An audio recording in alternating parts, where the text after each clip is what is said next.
How's it going, everybody? Welcome to the Dead Jester Productions podcast, episode number 184. I'm your host, Joshua J. Moskers, joined this week by Chris, host of the Son of a Bit Games. Thank you for being here. Well, happy to be here. Thanks for having me. Happy to have you here. So we're talking quite a bit here before the show. Why don't you tell people a little bit about what you do, what you got going on? So my day job, I'm a web developer, and when I'm not doing that, I'm usually playing games. It's been my passion since I was 6 years old. Never really died out from it. And I've always wanted to kind of jump into the industry. So now I'm starting a podcast, and I just want to talk about video games all the time with anybody who will listen. Nice. So since you're an avid video game player, would you agree that video games cause violence?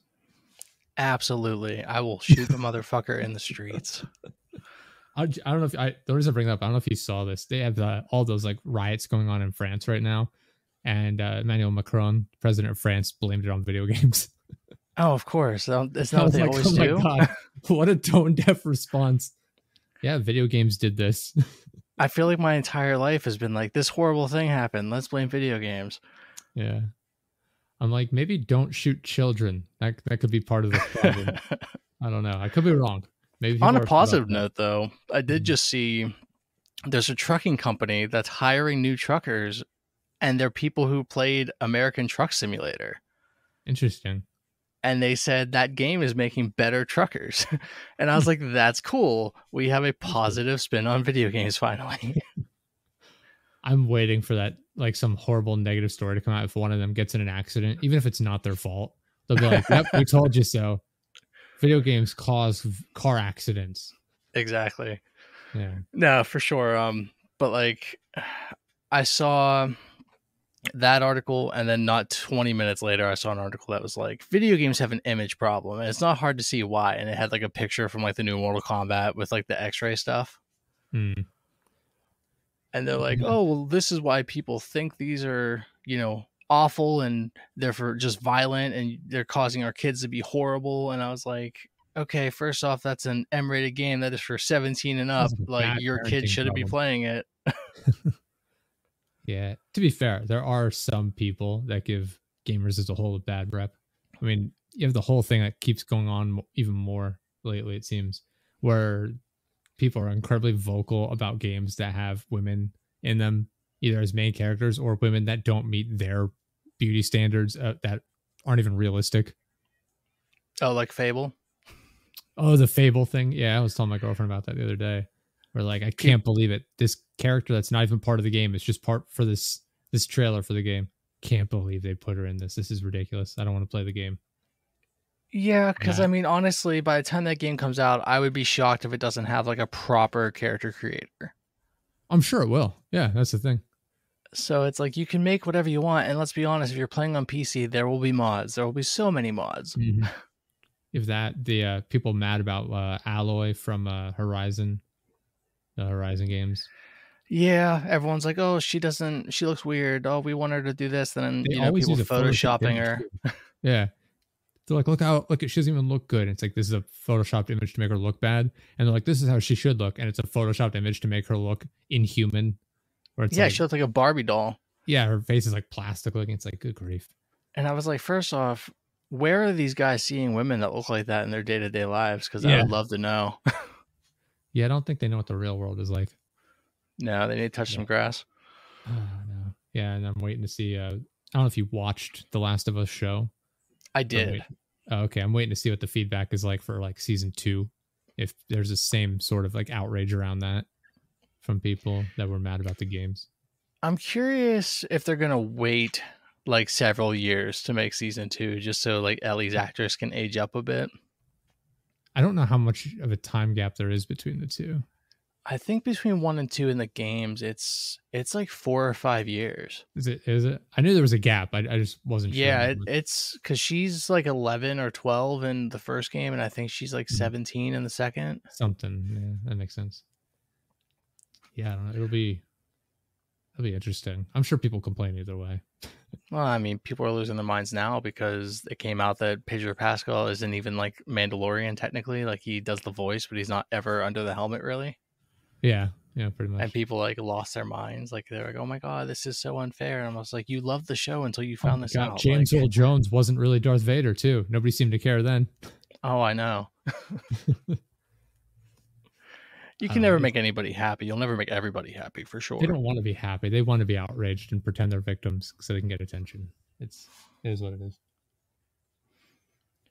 But anyway, negativity aside, what kind of games you've been playing lately? I'm curious. I'm always interested in hearing what people play. So I just rolled credits on Diablo 4's main campaign. Okay, nice. Outside of that, I've been playing a lot of Grand Theft Auto Online for some reason. I don't know what made me jump back into it, but I was like, I'm just gonna play again, and now I've been in it. It's like my nightly routine now is to play at least for an hour or so, and then I get off again and go jump back to Diablo or Cyberpunk 2077. I've been giving that another shot. I've been meaning to get into that. I have it downloaded, but I was waiting. I knew they'd fix it up and make it better. It sounds like it's about at that point where it's like this is a good game now, as opposed to Yeah, I mean, it still has its problems, I think. Okay, but overall, I mean, it is a much better game than it was when it launched. Okay. I would say if you're going to jump into it, I would honestly wait because it sounds like the Phantom Liberty expansion that's coming out in September is set to basically overhaul the whole game. Oh, okay. I'll do that. So like they're making changes to core systems in the game that are going to affect the campaign as well. Like they're making it so that the cyberware is better and it works better because right now a lot of the cyberware is just passive percentage based passive skills essentially. Yeah. I see. And now they're going to make them more active skills. They're going to change what they all do essentially. And then they said they're also introducing the cyber psychosis, which was talked about in the game a lot, but it didn't affect you, which was weird. Like if like you'd fight cyber psychos and they'd be like, oh well, they augmented too much and now they're crazy is essentially the point. Okay.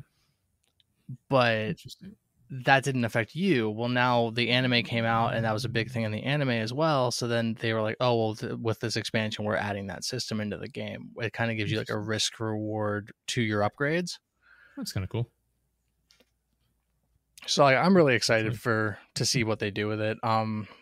Outside of that, I've really just been kind of playing Cassette Beasts. I don't know if you've heard of that one. Is it Cassette Beasts? Cassette Beasts. It's on Game Pass, which is where I discovered it. It's essentially Pokemon, but it's very good. It's got this cool. It's kind of like it reminds me of like Pokemon, kind of Digimon though too, because like in Digimon, like they fuse with their Digimon at one point, and you do that a lot in this game. But I played maybe 2 hours of it the other day, and I really liked what I played. Yeah. So I'm gonna give it a shot. It was actually I was looking into it. It was actually made in that Godot engine, which is like a new indie engine that came out that does 2D stuff. Okay. So I was actually it's interesting. I was expecting it to be Unity or, something that's like more mainstream, but like these kids made it in this new engine. And I was like, this thing's honestly, it's very impressive. And I feel like it flew under a lot of people's radar because it's on Game Pass and it kind of, from looking at screenshots and stuff, it just looks like a cheap Pokemon clone essentially. Yeah. But I highly recommend it. And it has co-op, which is awesome. That is neat. Can you do what have you been playing, man? Do you know? I think it is local. I could have my girlfriend then. Because I was trying to get my fiance to play it, and she didn't seem interested. That'd be interesting. Yeah, I played. It's Pokemon Fusion. It was a form of Pokemon Fusion. I forget what it was a while back, and that was pretty interesting. You could just fuse together every single Pokemon, and each one had like if you fuse together like Charizard with Ivysaur or something, or Venusaur. You could fuse them, and then you choose which one's the top and which is the bottom, and depending, it'll change the end result. So each fusion has 2 variations, which is kind of neat. So you can imagine the total number of fusion variations across the entire collection of a little over 1,000. Well, it's not. I don't think they include the newest generation, but I think there's like 800 maybe that were supposed to be in the game, and then you can combine every single variation of those. Jeez, pretty cool. Honestly, like I remember when Pokemon came out and it was 151. Yeah, I played crap. I remember that. I remember Pokemon Silver I got, And I remember finishing the game like, that was really cool. Wait, what's this? Oh my god, the entire original area is in this, and then playing through that. Oh, that was insane. Oh That yeah. was such a cool moment when I was a kid. That was so long ago though. Oh my god.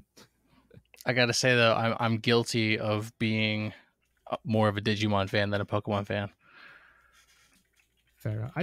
There were never any Digimon games I got into really that I liked playing. There was a Digimon World 3. I played that on PlayStation 1. I used That to was be yeah. super addicted to Digimon World 2 on the PS1. Hmm. And I think it's because it was very different than the rest of the Digimon World games. Like it was a dungeon crawler, and you were like in a tank, and you were like driving around these tunnels, and it was Interesting. just insane.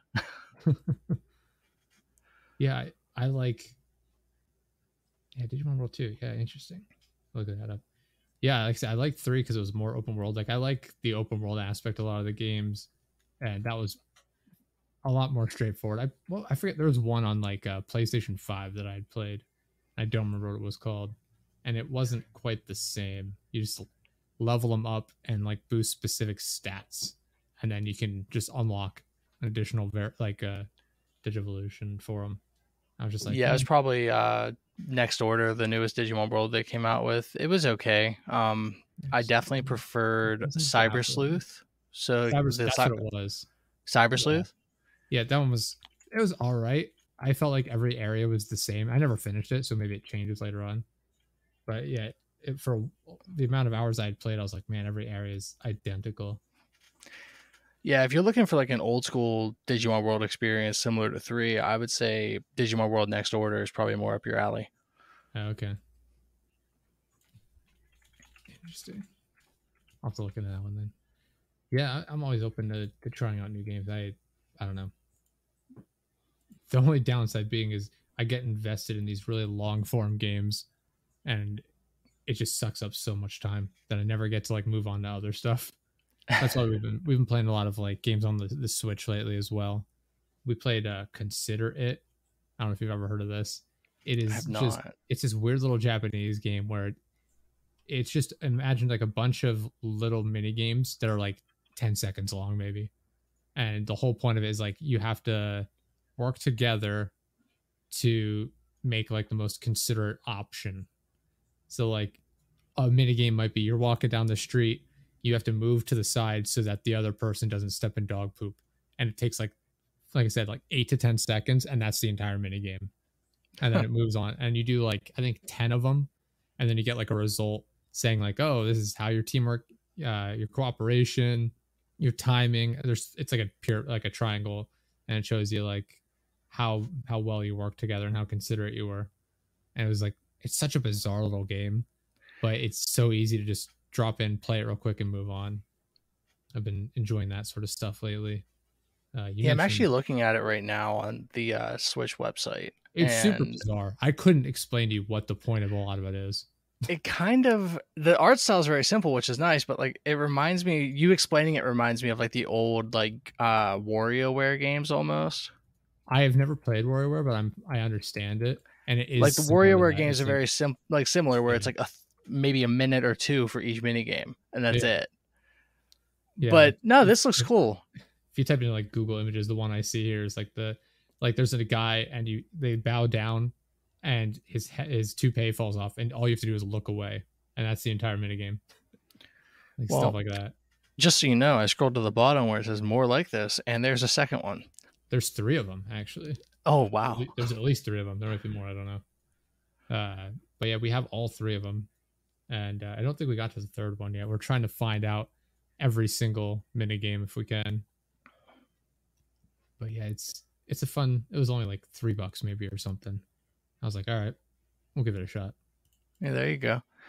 Yeah, outside of that, I mean, I was playing Moving Out, I believe it's called on Game Pass. Yeah, I think I know which one that's when you're just grabbing all the stuff and carrying it out of the house. Yeah, grabbing all the Yeah, we furniture. played that. We finished that. Yeah. Played that on co-op because my fiance and I are always looking for something to play co-op or something that she watched me play like the Sherlock Holmes games that are on Xbox, the Frogware ones.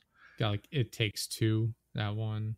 We haven't played that one together yet. I've played it before, so I don't know if I want to jump back into it. because I already know what happens, obviously. Yeah. But I thought about having her play it with me just because it was such a good game. We tried Overcooked, and that became way too hectic. Oh, I can't overcook, man.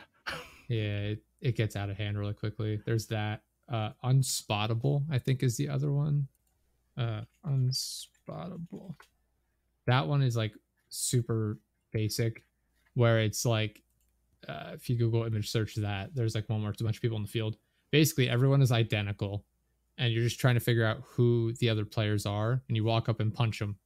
But if you get it wrong and it's a robot, you punch them, the character falls down, it's revealed to be a robot, and then your character stands there looking around for like a second maybe, and then everyone knows that you're the player. And so it's just hiding yourself amongst the robots until you figure out who's a player and who's not. Oh, that sounds cool. It's super straightforward. There's a little bit more to it depending on which level you're playing on. Like some of them you can there's a grocery store level where if you pick up all 5 of the specific like ingredients or whatever, or like the products, you can then leave the level. And if you get all 5 and leave the level, you win as well. But that's about as complicated as it gets. We have that on PlayStation, I think. And yeah, it was super cheap as well. Like I said, it's a very simple game, which is nice. You don't have to like make it overly complicated. Anyone can figure it out. Yeah. Another game we've been playing recently, I just thought of it. She's been playing on her save file, and I've had my own save file. It's called Little Big Workshop, I think is what it's called. Workshop. Interesting. Yeah, Little Big Workshop. I played it on PlayStation. It's on if you have PlayStation Plus, it's a free game that's in the catalog that they started doing. It's essentially just like a tycoon game. You're building a workshop, and it's all about being very efficient and how many employees do you need, how many machines do you need, how are you going to set up your workflow. And it's just the kind of thing, like if you just sit down, you just vibe with it and you just get so into it, and it's very just chill until things catch on fire and you're behind on deadlines and then you're freaking out. Yeah, I like games that are like goofier like that, where it's like we tried City Skylines. Mm-hmm. And that's one of those games where it's like, it's just too complicated for us to just sit back and like goof off and play it almost. Yeah, like, that's definitely a very in-depth one. Yeah, I'm looking for something a bit more laid back. I'm just trying to relax for a few hours. Yeah, we recently jumped into The Sims 4 and we're kind of playing it side by side, just kind of handling it together. Mm-hmm. And that's been... Right now we made our characters. That took us like 4 hours to do. And then now we're trying to build our house, and that's going to take us another several hours, I'm sure. Of course. Yeah. And then eventually we'll get to watch them actually, live their fake lives. Mm-hmm. Yeah. I never really got into the Sims games a whole lot. You also mentioned you were finishing up Diablo 4. That was another series I tried to get into and I just couldn't for some reason. Maybe I just didn't give it a fair shake. So like I dropped in to Diablo. A lot of people's favorite is 2. I never played 2. I dropped in at 3 because I was in high school when 3 came out, I think, and I worked at GameStop at the time. So like I picked it up, and it's all about the grind. It's all about chasing the loot, and I'm into that kind of stuff because I play MMOs and it's very similar, Yeah. But honestly, I played 3 for so long, and then I didn't even realize it's been a decade since 3 came out, and now 4's out, and I was like, oh, awesome. Admittedly, there's some things they've changed from 3 that are good, and there's things they've changed from 3 that are like quality of life features that they kind of backtracked on to make it more like 2, because a lot of the 2 people who are like 2's their favorite, like they hated 3. Yeah. But it's kind of a nice in between, but the only downside really is that it's a live service game now, so that you're playing online and like there's other people around you sometimes, but not that with games lately, where it's like you have to sign in for what could essentially be a single player game. Oh, absolutely. You can like I completely played the campaign solo, but like over the last weekend, they got DDoSed. So they were down all weekend. I saw people complaining about losing their hardcore characters. Which, it sucks, but didn't they? I'm almost positive they had like a warning message at the home screen. I mean, they do, because like the reason people are playing hardcore, some of them are playing it because they're trying to chase they're doing a like a marketing They get their thing name engraved that, on the statue or whatever. yeah, the first 1,000 players hit level 100 on hardcore get their name on a statue. Yeah. And they've already gotten like, I think 300 something people have done it. Oh, okay. And apparently, I was listening to Rod Ferguson talk about on a podcast. I think it was on Kind of Funny, maybe, or it was Kind of Funny. Xcast had him on for an interview, and he was saying that the marketing team thought up this thing, and they thought it would be some quick thing, like within the first week of launch, we'll have all these names. This will be great, and it's good publicity. And then he was like, "Guys, I don't think you realize how big this game is. Like, this is going to take people forever." Yeah. And honestly, like I'm not playing on hardcore, but like I died so much that I was like, if I was playing hardcore, I definitely would have lost my character. Yeah, I'm not an MMO guy to begin with, so maybe that's part of why I couldn't get into it. But like, I'm not a fan of like the top-down action games where I feel like I'm just clicking and that's all my input is. Yeah. Diablo Diablo 3. I feel like we could make it the case that all games are like that, but I don't know. To me, it's just like I'm just sitting back watching the action unfold for the most part. Well, yeah, essentially. I mean, for like an isometric RPG like that, like a lot, especially on PC, if you're playing on with a mouse and keyboard, like you are clicking constantly. And Diablo 3, I originally bought it on a PC because it wasn't on consoles at the time, and I was like, oh, cool, beat it, loved it, and then they released it on consoles, and it was really cool because they actually took the extra time to build it from the ground up again for Xbox and PlayStation, and they added features to make controller better and to make it feel good. So like one thing that the console version had that the PC version did not was a dodge mechanic. Oh, okay. So like on PC, you would have to just click yourself away from the bad guy and try not to get hit with the attacks. And on Xbox, you could just hit like the B button in a direction. You would like do a dodge roll or whatever. And it made it so much easier to like survive. And that's one of the things like people liked. So like, cool. So Diablo 4 also has a dodge mechanic, which is nice. But I don't know. It feels like Diablo 3 came out. A lot of people didn't like it. I liked it. And then Path of Eternity came out on PC and it's on Xbox too, I believe now, and PlayStation. But like it's free to play, but it's basically Diablo. And then Diablo 4 is obviously out and it's getting huge reviews and everyone loves it. And they just announced Path of Exile 2 at the Summer Game Fest. And I was like, oh, I wonder how they feel, because I don't know if they can. I don't know how they're going to compete against Diablo 4 when it's being successful. I do remember this now. Now that I'm looking at pictures of Path of Exile 2. I remember seeing this previewed. Well, that's the thing though, because Path of Exile 1 blew up because Diablo 3 was hated. Okay. But now Diablo 4 is loved, so it's like, how will Path of Exile 2 stand up to a Diablo that's actually good? Interesting. Yeah, no, like Diablo 4 is wildly successful based on what I've seen. People seem to really love it. Enough that it's, appearing on all my social media platforms and whatever websites I'm going to, I see ads for it and everything like that. See a lot of people playing it. I just couldn't. I don't know. It's not for me. Not gonna say it's a bad game, obviously. Just not for me. And there's nothing wrong with that, honestly. People rave about like Horizon Zero Dawn. I know you and I were talking about Aloy earlier before the show. Yeah, not really. That's the problem with those games. That is a game that I bought at launch, and I played it for maybe 2 hours, and I was like, this is not for me. I don't like it, and I never touched it again. And I now have heard people rave and rant about how amazing that game is and how amazing the sequel is. And I'm just like about it. I'm curious. I'm honestly curious. I think part of it might have been the setting and like the storyline. I just didn't find that interesting. And because at first when it came out, I thought maybe I'm just like having fatigue from open world RPGs, because I was playing Assassin's Creed Origins at the time, and I had like The Witcher 3 I was playing, and I was like, maybe it's just too much of the same, essentially. Yeah. So then I went back to play it later, like years later, and I still wasn't vibing with it. And I was like, this just isn't my kind of thing, I guess. Fair enough. Yeah, I never played it. I haven't played a lot of like PlayStation exclusives for whatever reason. We have every console you can imagine here. Same here. Yeah, and like we have Death Stranding. We started that, and my girlfriend was like, "I don't get it. This is really weird." And I'm like, "Fair enough. I also don't get this." I also don't get it, so it's okay.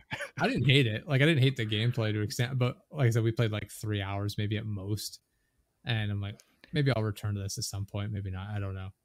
Obviously, with like the Last of Us game, didn't play the second one yet, but I know what happens. But yeah, I don't know. A lot of those games just like I just play whatever I feel like playing, and it depends what room I'm in. Like I have the Xbox in the office here along with the PC, so like these are more geared towards like what I want to play in here because this is my office. And then what's on like the PlayStation and the Switch, those are more themed on like the games we play are more centered around the two of us playing co-op games and whatever. So they're very different in comparison to what's back here. Like I said, the Switch is more quick jump in, jump out, arcadey sort of games. Like we have like a lot of the Mario games are on. I mean, we have I don't know how many Mario games. We have like the tennis, golf, the soccer one, along with a number of the actual like mainline Mario titles. There's so much Mario, man. There's too much. Yeah, I was disappointed with the Super Strikers, the soccer one. I was super excited for it. I was like, oh, finally, like my favorite sport. They're making the Mario out of it. It's been I don't know how long since the last one had come out. Last one was on the Wii, I think. Could be, yeah. And I was like, awesome. And it comes out. I'm like, what was that? I forget if I'd played golf, the Mario golf game or the tennis one right before. I don't remember which. And I was like, oh, there's quite a bit to this. This is cool. They have like an adventure mode sort of thing. And then Super Strikers comes out. And I'm like, there's like nothing here. Yeah, for sure. I super disappointed. Like Mario Golf has like the full like make a Mii character run through the story, and like that's awesome. And then tennis had a story mode that was really good. Mm-hmm. And then Strikers was one I was also really hyped up for, and I picked it up and I was like, this is so bare bones. It's literally you just drop in and play. It's like you just choose what like backdrop you want on your side of the pitch and like your team. Like, there is nothing going on, and I wanted to revisit it recently, and I was like, I don't think they've really done a whole lot with it either. As far as I know, no, they haven't. Yeah. I'm like, this is so disappointing. Like, I think it'd be fun to like find some people, just play occasionally, like jump on, fight, play against some friends, play some multiplayer. It might be fun, but like, as far as like just sitting down and play it, there's just not much there. No, and I'm hoping they come out. I mean, I'll still play it. I hope they come out with another Mario baseball one. Round out the sports games for it. So yeah, they should for sure. Because I'm not a huge baseball guy, but like I like the Mario style games. Like I would never play like PGA Tour, but I love playing like mini golf games and like golf games. On the same way, I play. Cartoony. Me and my fiance play Mario Golf on the Switch all the time. Mm-hmm. But like I won't play PGA Tour. Like it's not my thing. Yeah, exactly. It's just I don't know. They make the things I'm not as interested in fun. Like I'd never same thing with tennis. I'd never play a tennis game, but I'll play the Mario tennis game. It's fun. It's goofy. It's whatever. It's easy. I kind of just want them to make like a volley. Like it'd be cool to get like a Mario volleyball game. We don't have enough volleyball games in the world. True. Yeah. We tried playing the Switch Sports. I guess it was called. Mm-hmm. It's like Wii Sports for the Switch. Tried playing that, and that was weird because it wasn't the same as I thought. It was not what I thought it was gonna be. I thought it was gonna be like Wii Sports, but just moved to the Switch, and it's not quite. A lot of them are weird. I forget what a lot of the sports are in it. You have like weird sword fighting or whatever. I feel like the sword fighting was the same as from Wii Sports Resort. Wasn't really good then. Don't think it's good now. I don't think I played the Resort one. I bought Switch Sports just because I wanted bowling. Mm-hmm.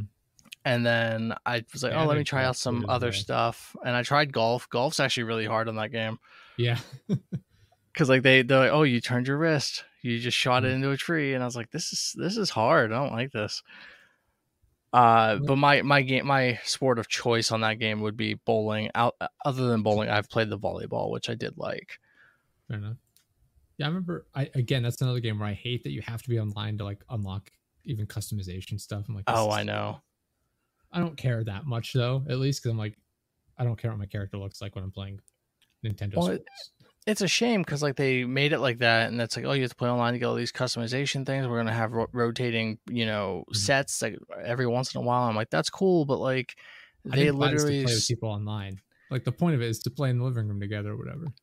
Yeah, but But, they also just stopped. They stopped supporting it already. They were like, no more new mm, updates. They're just gonna start rehashing the old sets over and over again, essentially. And I was like, interesting. that's so sad because it's only been out for like a year, year and a half.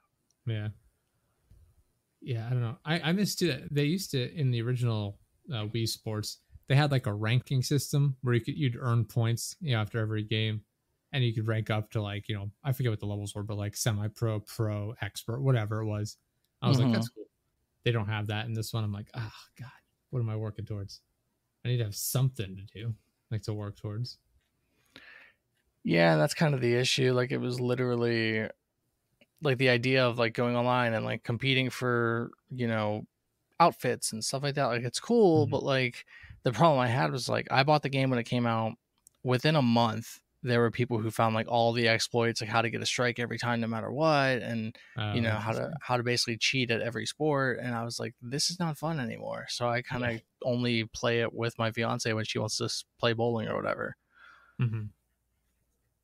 Yeah, I don't know. I've been a big or I've really hated this move to like the always online game system where it's like there's just no need. There's just no need for a lot of these games where like they're single player games even and it's always online. I'm like, there's no reason for it. It doesn't make sense why they would do this with a lot of games. Obviously, with some of these like Switch sports, it's online because you play with other people online, but some of them it's just like there's no excuse for this to be online.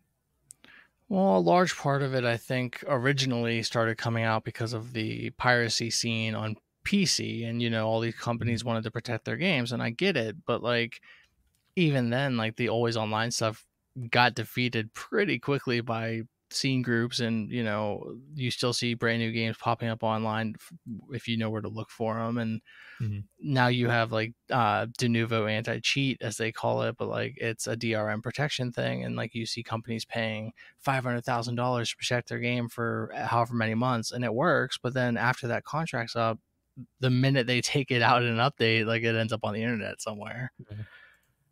That's the part. Like, And go ahead. Sorry, I interrupted you. no, I feel like it's that, and then on consoles, it's just the nature of like they just want to be able to nickel and dime everybody for everything. So we live in a world now where every game has a battle pass, and every game has DLC and cosmetics and microtransactions, and it's just the world we live in now. Sadly, Yeah. Well, even Diablo. I've like I said, I haven't played Diablo 4, but I'm assuming from what I've heard, there's still microtransactions as far as like outfits and things like that, and I'm guessing it's expensive. yeah, they have a cosmetic shop. Which when they first said like we're gonna have cosmetics, I was like, you know what, that's cool. Like I'm 100% okay with buying like skins and stuff. Hmm. But you go in and you look, and like a full set of armor for your character is $22. That's insane. That's absolutely And I was insane. like, I'd pay you $5. I'm not paying you $22. You're insane. And people pay it. That's the problem. They'll Oh, complain I about it, but know. they'll still buy it. It's like you're the reason that one outfit is like a third of the cost of the game, which is Yeah. ridiculous. It's ridiculous how expensive it is, and there's no Literally excuse for it. day Yeah, one, spawned into the main town after finishing the tutorial, and there's a necromancer wearing the fancy necromancer armor that you paid $22 to get. And I was like, are you kidding me right now? Like, this is absolutely the ridiculous. problem. Yeah, yeah. And then I know, like, I haven't played the new Call of Duty in months and months and months, but they had like the season passes coming out and whatever, and I was like, okay, I have COD points saved over because I don't buy anything with them. So when you finish the battle pass, you have enough COD points to buy the next one. So I was like, all right, whatever, and I just kept doing that. And I'm like, I don't play enough. I'm like, oh man, I'm barely finishing this up in time for the next season. And then I saw like with the newest one, they're like, yeah, we're shortening the season by like a month or whatever it was. I'm like, I just can't even be bothered to play these games anymore. They're making it so you basically have to be playing it nonstop or pay to unlock everything. I'm like, it's stupid. Like you're just, like you said, nickel and diming people for as Yeah, much as they can. Then they have battle passes on top of battle passes on top of battle passes. You can pay for the absolutely. battle pass, or you can pay for the special battle pass to get a few extra unique things. It's like, no, I can't be bothered. I get I it. just Trust can't be me. bothered. The idea that every company wants to make a live service game, the problem with that is live service games, like you said, dictate that you should be on them constantly. Mm-hmm. And like I used to play Destiny 2, and I was always playing Destiny 2, and I was on it every day for like 6 or 7 hours a day. And I was like, doing that, it's like you have no time to play anything else. Yeah. Plus, then they just remove content. That's part of why I've stopped getting a lot of those games that are quote unquote live service, or sometimes they try and like market around it. And yeah, like Destiny 2 in particular, I didn't get into that at first. Like when it first launched, I'd played Destiny 1 and I was like, it's all right, it's fun. I didn't really like the first one until Taken King came out, and I played that. I was like, oh, this is really good. They fixed a lot of the problems I had with it. Destiny 2 came out and I was just like, good. I didn't deal with it. And then a lot of my friends got into it like a while later. I'm like, all right, I'll give it a shot.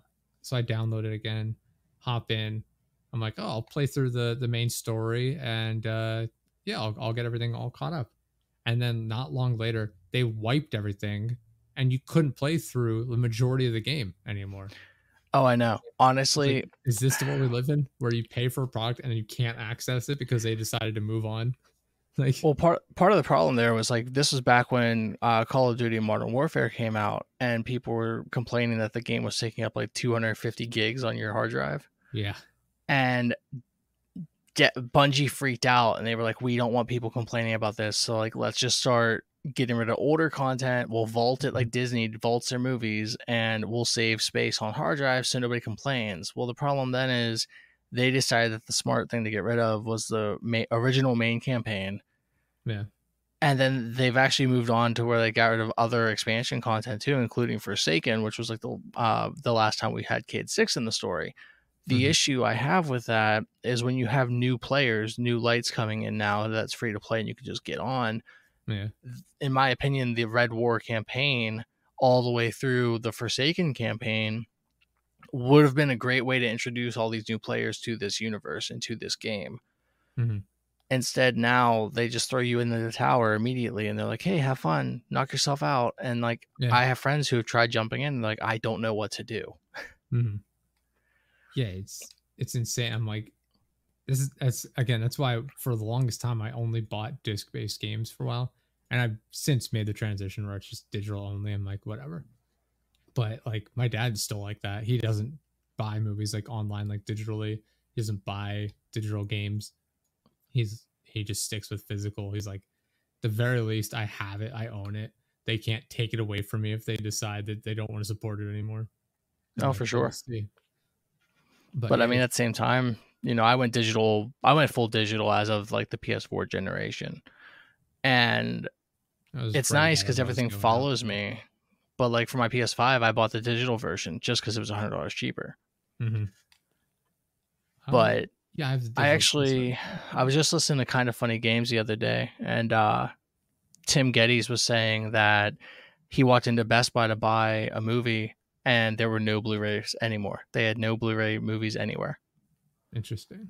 And he said they're officially phasing them out in favor of everything going digital. And I was like, it's great in theory that, oh, I can just buy it digitally and it's there and I can watch it whenever. But like, we've seen companies take away movies people have bought. We've seen games get pulled off the store and you can't have it anymore.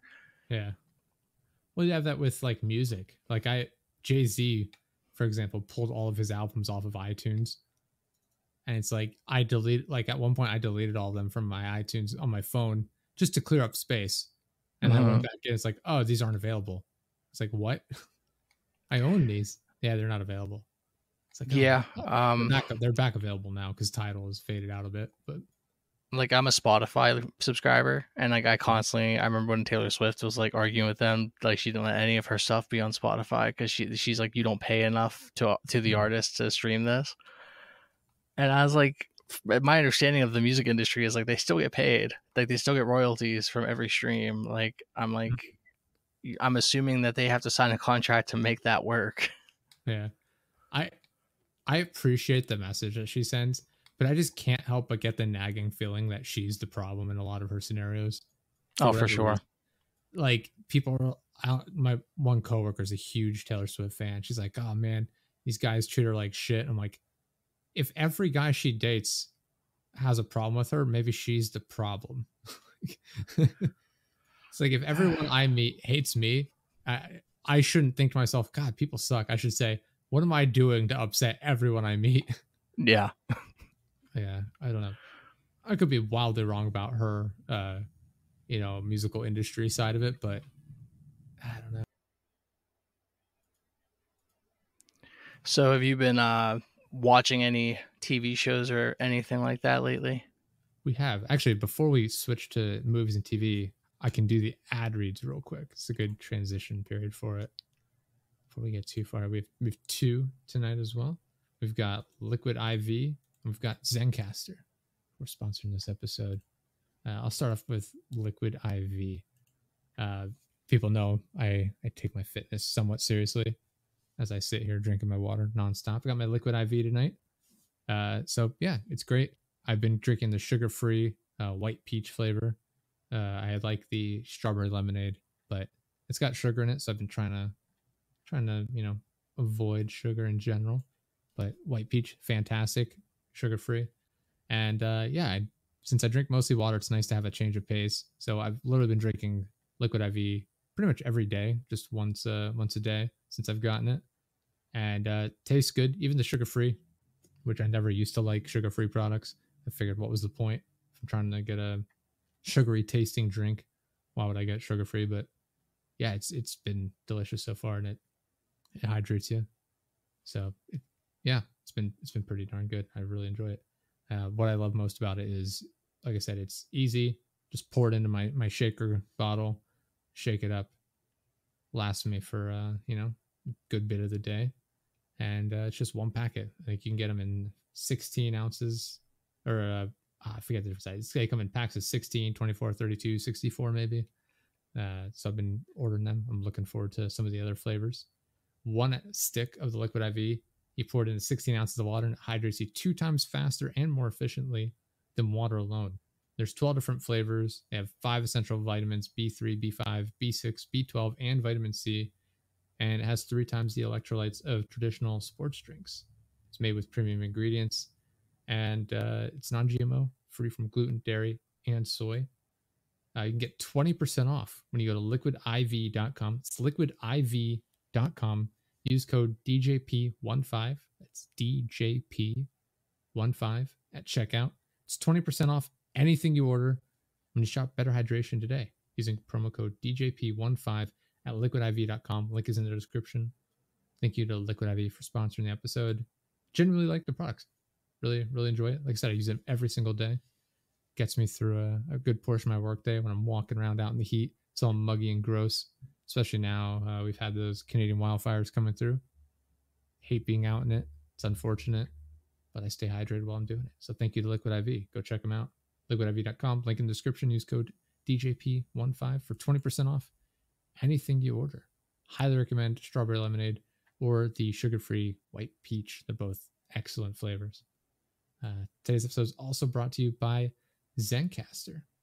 We've been using Zencaster for I don't know how many episodes now. 184 episodes in. We've probably been using it for 165 episodes, if not more.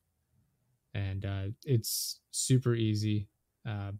All we do is send out the link to the guests. They click it, join the show, just enter in the display name, and we're good to go. It's easy to use. Nobody seems to have a problem with it. We've never had any problems that weren't our own making. And they save all of the audio files individually, each audio track. I can just download them, edit them super easily. They are unbelievably convenient. And their customer support was super convenient, super helpful when I reached out to them with some questions. They got back to me in like 5 minutes with the exact answers I needed. Couldn't recommend them enough. And obviously, we use them for every single show. So I appreciate them for everything that they've done for us. So like I said, it's super easy to record a podcast with Zencaster. You log in using your browser. You can start recording a high quality podcast right away. You record studio quality sound, up to 4K video with your guests. They're multi-layered backups, ensure you always have your recordings in the highest quality, even if the connection is unstable. If you've thought about podcasting before and realized that you need a lot of different tools and services you don't have to worry about anymore, Zencaster's all-in-one podcasting platform allows you to create podcasts all in one place and distribute it to Spotify, Apple, and other major destinations. You can actually edit it right in Zencastr if you want. They help you if you part of the Creator Plus plan. They'll work with you to get sponsors, things like that. You can edit it. You can mark the ad reads in the show, add in the show notes, everything you need. They've got it all. You go to zencastr.com/pricing. Again, that's zencastr.com/pricing. Use code DJP15 and you'll actually get 30% off your first month of any Zencastr paid plan. Again, 30% off. Use code DJP15. And once you have the same easy experiences that I do for all my podcasting and content needs, it's time to share your story. Go to zencastr.com/pricing. Again, use code DJP15 for 30% off your first month of any Zencastr paid plan. Can't thank them enough for sponsoring the show. And like I said, we use it for every single episode. Highly recommend them. They are fantastic. It's just super convenient. It has everything I need to make the show here, and it works super well. So thank you to Zencastr, and thank you to Liquid IV for sponsoring the show. Back to what we were talking about. I think you're asking me what shows we've been watching lately. Yes, sir. Yeah, we finished watching season 1 of Silo. I don't know if you watched that at all. I have not. It's pretty good. It's on Apple TV Plus, I think. It's pretty good. It's 10 episodes. It's about people. I don't know if you know anything about it. I'm actually looking it up right now. Okay. It's people. I think it gives me so many Fallout vibes. I know I've read the book, so I know what happens, but I didn't know how it was going to be portrayed on screen, and watching it in live action gives me even more like Fallout vibes, because it's people living in essentially a vault. It's a silo. It's a big cylindrical, safe zone. And they live there. Technology's like really outdated to protect them from figuring out what's actually going on, to like maintain peace and order. And some things go awry, and they're trying to discover what's going on and what the silo actually is. And it's a pretty good show. I like it a lot. They're like 45 minutes to an hour, roughly, all of them. Okay. I'd highly recommend it. It's really good. Like I said, it's very much like vaults in Fallout, where it's like every vault, like has their own little tests that they're running, and Silo gives off similar vibes, where it's like, what are they planning here with us? Like, what are they actually doing? It's pretty cool. Yeah, it definitely sounds like Fallout from looking up I just looked up like the synopsis of the show, and it definitely looked like it was like similar to that, which it sounds cool. I'm gonna have to look into it for sure. Yeah. And this isn't a spoiler at all, but like part of it is like there's technology is like odd. Like they have like firearms, like modern firearms, like they have handguns and like a shotgun, and I don't know if you see anything else other than those. But like they have modern firearms. They have computers that look like 80s style computers and interfaces, but they don't have like video. They can't like make elevators or like any in-depth technology that would allow them to like traverse the silo quicker. They can't make like microscopes or anything like it. Their technology is preventative of them making new discoveries and like, performing scientific hacks and making scientific discoveries. It's an interesting, layout for it. It's a pretty cool show. I like it a lot. It definitely sounds interesting for sure. Yeah. It was pretty cool. Yeah, I was really happy with it. I've been watching The Bear on we got recommended Hulu that yesterday by someone actually. 2 seasons out, I think. Season 2 just came out. Okay. So I had never watched it. I had heard it was good. I started looking into it, and I realized that Jeremy Allen White was the star, and I saw him on Shameless when I used to watch that. And I was like, okay, like let's check it out because it sounds cool. Mm-hmm. Me and my fiance sat down and watched it. We finished the first season in like a week, maybe. It's only like 8 episodes, I think, in the first season. Oh, okay. And it says it's a comedy drama. I don't necessarily find it funny, but the story and the characters are interesting enough that I want to keep watching and I want to see what happens. Mm-hmm. But I definitely recommend it. So he's a chef, it looks like. It's based Yeah. around that, dealing with his family matters. Yeah. So the backstory of it is like he was, um, like he was then like a highly regarded chef, like won a bunch of awards. He ran like basically like the best restaurant in the world, essentially, is how they keep saying it. Okay. And his brother committed suicide, and he comes home because his brother left him his restaurant, and it's like a hole in the wall Italian sandwich shop, like Chicago Italian beef. So he's coming from this high class world of like, you know, fine dining, and he's coming to a sandwich shop. Mhm. And it's about him trying to keep the place alive and trying to honor his brother and trying to like solve his family bullshit because they're dysfunctional at best. Mhm. And I don't know, it's very interesting. And I think from what I've seen and from what I've heard from like actual chefs is like, it apparently does a very good job of like showing you what a kitchen is actually like if you wanted to get into the culinary field. Yeah. And I was like, honestly, like it's a good show. It has a good story. Um, they show Michael, which is the brother that killed himself. They show him in flashbacks, and he is surprisingly played by John Bernthal.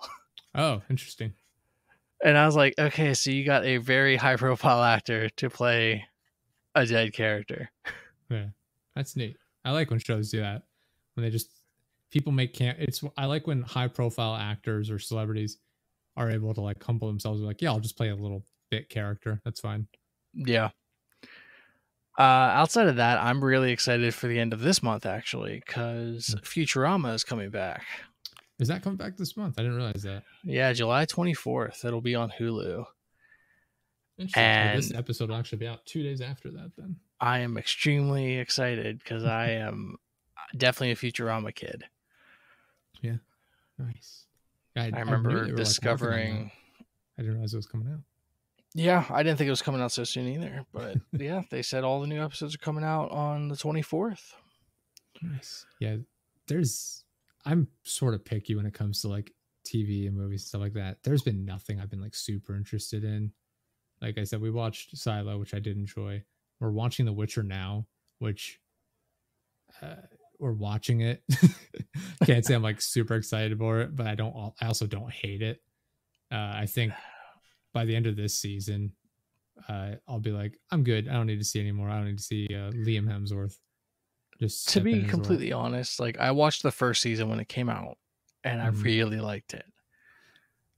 And then I didn't watch the second season for some reason. And then when I was gonna watch it, they announced that Henry Cavill was out, and I was like, oh, I no longer give a shit. Yeah, that's the thing too. It's like I feel bad for everyone else involved in the show, like the rest of the cast, because like they're putting all their all into it, and like I think people are going to hate watch the next season for a little bit, and then it'll fall off. My girlfriend and I were talking about this earlier. I was like, they're only going to get one more season. It's going to get canceled. And I changed my mind. I was like, no, they're going to get 2 seasons. Then it'll go canceled. People will hate watch the first season with Liam Hemsworth. And so they'll continue it for another one. And then nobody's going to watch that season, probably. Is my assumption. I could be completely wrong. I honestly think that people will go into the season 4 when it comes out, and you're probably right. They'll go into it expecting to hate it. Mm-hmm. And I think I have faith in Liam Hemsworth. I actually think he's going to do a good job. I don't have a problem with him, to be fair. I don't know. I appreciate that Henry Cavill is like a huge fan of the books and everything. Well, that's the thing. Yeah. Liam Hemsworth also just did a interview or something, and he stated like he's training super hard physically to get in the role, but he also said like he is devouring the books. Okay. So like he's making the effort to like understand it, but yeah, fair enough to him then. Yeah. Like he has to be careful though, because the reason they got rid of Henry Cavill was because apparently he was very annoying, trying to make the writers like adhere to the source material 100% like he wanted them to. Yeah. And they're like, this is annoying. We hate this. But I was like, they're dumb because like that's the reason people applauded the show, was that it was true to the source material. Mm-hmm. Yeah. Like how many times do we see movies and TV shows based on video games, anime, whatever, And it's always like, oh, this is basically just using the name and it has nothing to do with the thing. Mm-hmm. That's what I say. I don't like when shows that I appreciate, like, if they were to make it The Witcher and then not make it at all about Geralt or and you know his story or any of the characters involved, but they made it a point like, yeah, this isn't about them. We're doing our own thing. I don't know if I'd be completely okay with it, but it's like, I get it. At least you're doing your own thing. I don't like it when they take characters and just completely change them to fit their own narrative. It's like, people are here because they like these characters and they just want to see them brought to the big screen. It bothers me when they change everything 100%. like that. And I understand why Henry Cavill's like, this is I'm done. Like, I don't want to work here if you're trying to make your own thing, especially when I feel like it takes a certain bit of arrogance to be like, we're gonna do our own thing because what we have is better than what all these people are wildly obsessed with. Like, it's bizarre to me. Yeah, I mean, look how many horrible video game movies there have been in our lifetime. Yeah. And then, you know, there's other projects that are coming out or that have been announced that, like, I'm cautiously optimistic for. Like, there's a Metal Gear Solid movie that's in the works, and the director's a fan, so I'm like, it might turn out okay. Mm-hmm. But then at the same time, you know, we had like the Assassin's Creed movie that had the name on it, but it wasn't anything to do with the games, really. Mm-hmm. So like Last of Us, the show, did really well. I think people were a little disappointed that there weren't more clickers in the show, and I was like, fair enough. But I think overall they did a good job sticking to the story, and that show obviously was very successful. I don't understand why people continue to be like, we're going to do our own thing anyway. It's like, clearly you have a built-in audience. Leverage that and just make the show from the source material.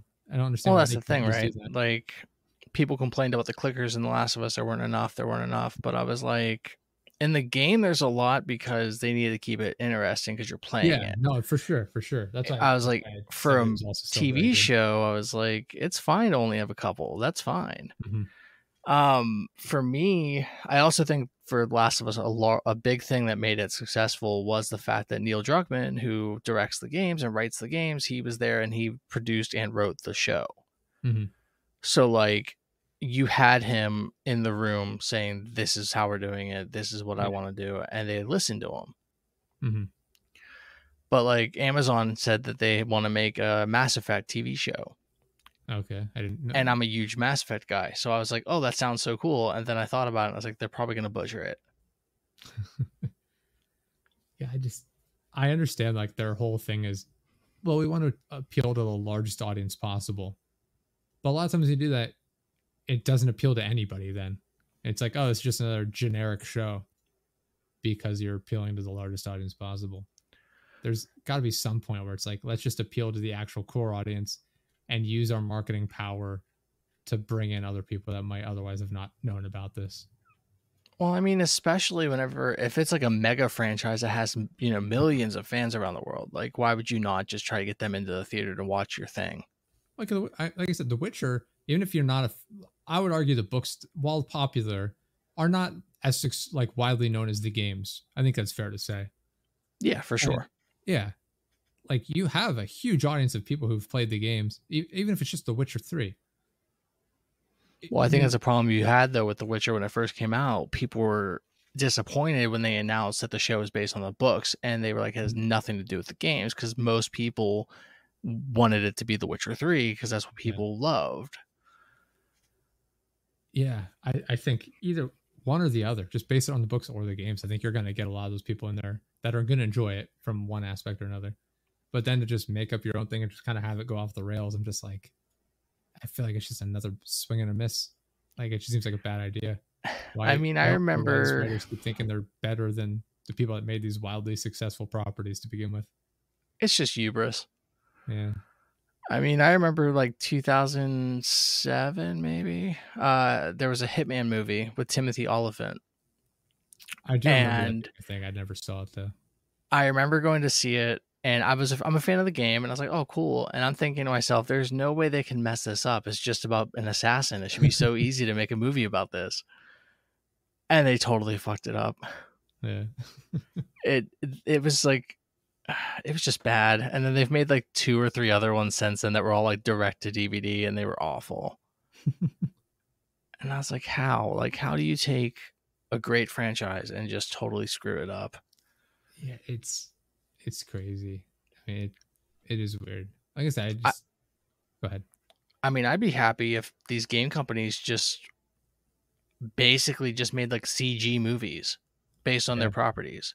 Well, I was gonna say, look at Mario, the Mario movie, wildly successful. Oh my It god, I just saw that. It was so good. it doesn't. I mean, Mario. You say what you want about it. It doesn't have like a quote unquote story in the traditional sense. Obviously, there's Mm-hmm. plot going on, but for the movie, it's like you have to come up with a unique story for thematically for it to make sense and hold water for an hour and a half or whatever the runtime is. I But like, mean that movie was so interesting to me though, because like when people announced that it was Chris Pratt, and then we first saw the trailer and he didn't have like the Mario voice, yeah, everyone like complained. But then, like at the beginning of the movie, they have the commercial where they're doing the voices, and I was like, oh, I'm very happy they didn't do that because I could not have watched 2 hours of Chris Pratt doing that voice. It would be sure, very yeah. annoying. Yeah, I think people also didn't like that he did like some Instagram post where I was like, "Hey, it's a me, Mario," in the most mundane voice possible. I think that rubbed people the wrong way a little bit, and also because it's Chris Pratt, people seem to I have a mean, personally, opinion. I like Chris Pratt, but like, I don't need to see him in everything. But like, I don't I'm mind strong him. neutral. I don't like him or hate him. I'm just like, Like, he's fine. what he does. Yeah, I'm like it's whatever. But like for me, like I just saw the Sonic the Hedgehog movies. I never saw them when they Okay, came out. I decided to watch them back to yeah, back. never seen those. They're honestly solid. Like they're fine. I I, again, it doesn't surprise me. Like I said, it seems like as long as they're, it doesn't even. Let me rephrase what I've said previously. It doesn't even have to stick to the source material, as long as the characters are themselves. I think it works generally. I think it's when they well, start making the characters radically different from what people recognize them as is when it really goes off the rails. well, that's the thing. Like with the Sonic movie, I remember the first trailer they put out ever had like Monster Sonic. Essentially, it looked Yeah, I terrible. He had forget. like human It was teeth, like so creepy. little beady eyeballs. It was awful. And then obviously the fans revolted and they were like, okay, we're delaying it. We're going to fix it. And then they brought out another trailer like 6 months later and it was so much better. And that's the model they used for the movie. And it was great. And then they made the second one and it was great too. And then they're making a third one. And I was like, this is awesome. I remember back in like 2009, they had Final Fantasy VII had Advent Children. I've seen that. I think I have And that on DVD actually. honestly, like I bought it on DVD when it came out, and then I bought the Blu-ray like collector's edition when they launched it on Blu-ray. And I remember being blown away by how much better that movie looked on Blu-ray. Interesting. Like it was extended, so it had extra scenes, and like just the fidelity of the movie was just so much better. And I was like, this is what, like, if you want to make a video game movie, just make it like high quality CG, and I'm cool with it. They did one for Final Fantasy 15 as well. I don't remember what it was called. Um, have I forget. You remember that I've though? definitely Yeah, seen it though. yeah. It was. I remember watching that right before the. Kingsglaive, that was Okay. it.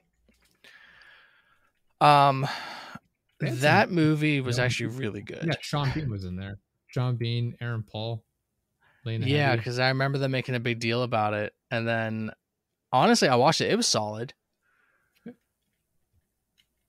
Yeah, I again, I feel like they're like, yeah, we know what we want out of this. Let's just make it reasonable, as opposed to let's get people in here who want to make their own project. It's like make your own, go make your own project. Stop using our name for clout. Don't know. Yeah, it's king. Is this the king? Yeah, he was the king. Sean Bean was the king in the Final Fantasy 15 movie. That makes sense. That's a very Sean Bean role to play. Sean Bean's one of those actors that I love him, but it sucks when he's casting things because I'm like, well, I know you're gonna die, so let's Spoiler just get alert, to it, Sean I Bean's guess. there. He was in a movie we watched called Black Death. And I was like, all right, let's see what happens to here. That also had the Red Witch, the Red Priestess from Game of Thrones as well. Okay. Uh, oh, God, I can't remember her name. Carice Van Houten, she was in there. Eddie Redmayne was in that. We watched that, and I'm like, what's going to happen to Sean Bean here? And I won't spoil it for people, but he is in the movie, so you can make your assumptions. That was a decent movie. We were trying to find out. Like I like fantasy, like medieval themed movies, but so Mm-hmm. many of them are just super corny, and I'm like, it's hard to like watch a lot of like the older ones because they're just so over the top, like medieval times style or like Renaissance fair feeling, where it's just goofy, over the top, dressing up. Yeah, You got people playing it's with either super dancers. serious and kind of depressing, or it's like super goofy and you don't want to watch it. Yeah, Black Death was all right. It wasn't amazing. It wasn't terrible though. We watched that. What was the other? The King with Timothy Chalamet. Robert Pattinson's also in that a little bit. That one was pretty good. Yeah. I don't know. It's hard to go back. Like early 2000s, they made a number of them as well. Clive Owen was in one. I don't know if it was just called King Arthur. I don't remember. That one, going back and watching, I'm like, what is happening here? I don't know. But yeah, Yeah, I mean, go ahead. Sorry. I remember seeing that King Arthur movie in like 2017 with Charlie Hunnam. Mm. And I remember That's being excited not for it simple. because I watched Sons of Anarchy, so I really like Charlie Hunnam, and I was like, oh, awesome. And he's really done jack shit since the Sons of Anarchy. Really, like, nothing he's done has been good since then. Yeah, I don't remember. Was he? I can't remember if he was in the Ben Affleck movie. Triple Frontier, Is that where what it they're was? soldiers. Yeah. Was that The him? heist movie. Yeah. Yeah, he was in that. I actually did like that movie, but it also had Pedro Pascal and Mm-hmm. Oscar Isaac in it too. It did. Yeah. That was Charlie Hunnam. Okay. I thought it was right. Yeah. Now you that had was me. Now you had me looking at that. Now I'm looking at Garrett Hedlund, who I think is highly underrated. Garrett Hedlund. Do I recognize him? Okay, I recognize him now. I didn't notice him from his headshot photo they used for that, but yeah, I recognize him. He's in the masterpiece that is Tron Legacy. I've not seen that. I've never seen the first Tron either, though. I didn't see the first Tron, but Tron Legacy is very good. Four Brothers. Have you ever seen Four Brothers? I have seen that. Yeah. That's a good movie. If they make a sequel, it's going to be called Three Brothers. It's never getting a sequel. I doubt it. Honestly, I just watched about half of Dungeons and Dragons, the new movie they came out with, because I heard it was decent. Yeah, it was pretty good. We enjoyed I got about halfway through it, and I was like, I'm bored, and I turned it off. We're just so starved for like content. Like we watched that and was like, all right, this is all right. I again wouldn't call it a great movie, but I was like, for what it is, I think part of it was I had no expectations going into it, and I think that helps sometimes. Well, I think for me, like, I saw the trailer when I went to the movies to see something, and I saw the trailer for that, and I was like, oh, that looks pretty good. Mm-hmm. And then it came out, and there were people who were like, this sucks, blah blah blah, and then it came out, and then I heard other people going, no, it's actually really good. Like if you like Dungeons and Dragons, or if you like that fantasy setting, like you'll love this movie. And I was like, okay, cool. And it was funny. It just wasn't holding my attention, I guess. Fair enough. And I was like, I'm out. I'm good. But outside of that, I mean, I really don't watch that many movies. I find myself, my time is usually pretty stretched as it is. So I'd rather play a game than watch a movie. That's the problem. Like that's why I'm like picky about movies a lot of times too. Like we're caught up with like what we want to watch now, except for The Witcher. But like generally, it's like that's part of why I don't play like long games anymore, like open world games and stuff. It's like I don't have the time. I'm too busy working, whether it be my actual job or like the online Digest Productions as a brand. Yeah, I just don't have time to do all the extra stuff. And so yeah, watching like even coming out, there's no movies I'm really interested in for the most part. There's Oppenheimer we'll probably watch. And then I'm waiting for it to come to digital before I watch it, but I've heard it's very good. Yeah, and then there's Killers of the Flower Moon, which comes out in October. So we'll probably see that. That's a movie about like a Native American tribe where they're getting killed off by, frontiersmen essentially. I think this is like the 1920s or something. And they're getting killed off because they have like oil on their land, essentially. It's Martin Scorsese's director. It's got Leonardo DiCaprio, Brendan Fraser, I think Robert De Niro. I don't know. I recognize someone else in there too, but I don't remember who it was at the time. But yeah, like we have 2 movies we're interested in for the rest of the year. And I'm like, what timeline am I living in where I can only look forward to 2 movies? It's so depressing. I don't know. I keep seeing. I think for me, like I'm mostly. I want to be excited for like Marvel movies because I like superhero stuff. Hmm. But like the last 3 Marvel movies I've watched were all kind of terrible, and I was like, I think they're losing their magic. I've never really liked superhero movies in general, particularly I Marvel got I movies. got so into them, and then watched. I recently watched Deadpool 2 for the first time because I saw the first one when it came out and I loved it, but then I just never got around to watching the sequel.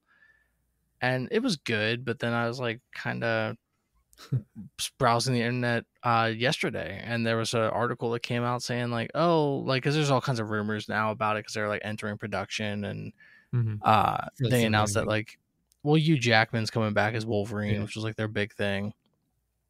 But I just saw an article saying that Channing Tatum was spotted on sets, and reportedly he's filming a scene as Gambit, which I thought was interesting because he was supposed to have a Gambit solo film like years Oh, ago, interesting. and it never happened. Mm-hmm. Like he was like all on board, like he was producing it, he was writing it, he was starring in it, which is usually a bad idea because like I feel like every time I see an actor who's like I'm producing, directing, writing, and I'm doing the lead role, I'm like this can be terrible. Yeah. But like Gambit's growing up, Gambit was my favorite X-Men. So Interesting. I was like, I want to see a movie, like I want to see him done justice. And the movie never happened, but now there's rumors, oh, he's gonna be in Deadpool 3. And I'm like, that's cool, but like as far as like I can't get too excited, I feel like, because Disney owns the rights to X-Men again, which is cool, but they're not doing anything with it so far. They haven't really had an X-Men film, they haven't really introduced any characters from that franchise. Um except for Professor Xavier was in the last Doctor Strange movie as a cameo, but he was only in it very shortly. And I Yeah, was like, sorry, go ahead. I was gonna go. I'll let you finish what you're saying before I jump in. Go ahead. It just kind of feels like they spent all this money like 5 years ago, 6 years ago now to like buy Fox so they could have the X-Men back, and they haven't used them. It just feels very odd.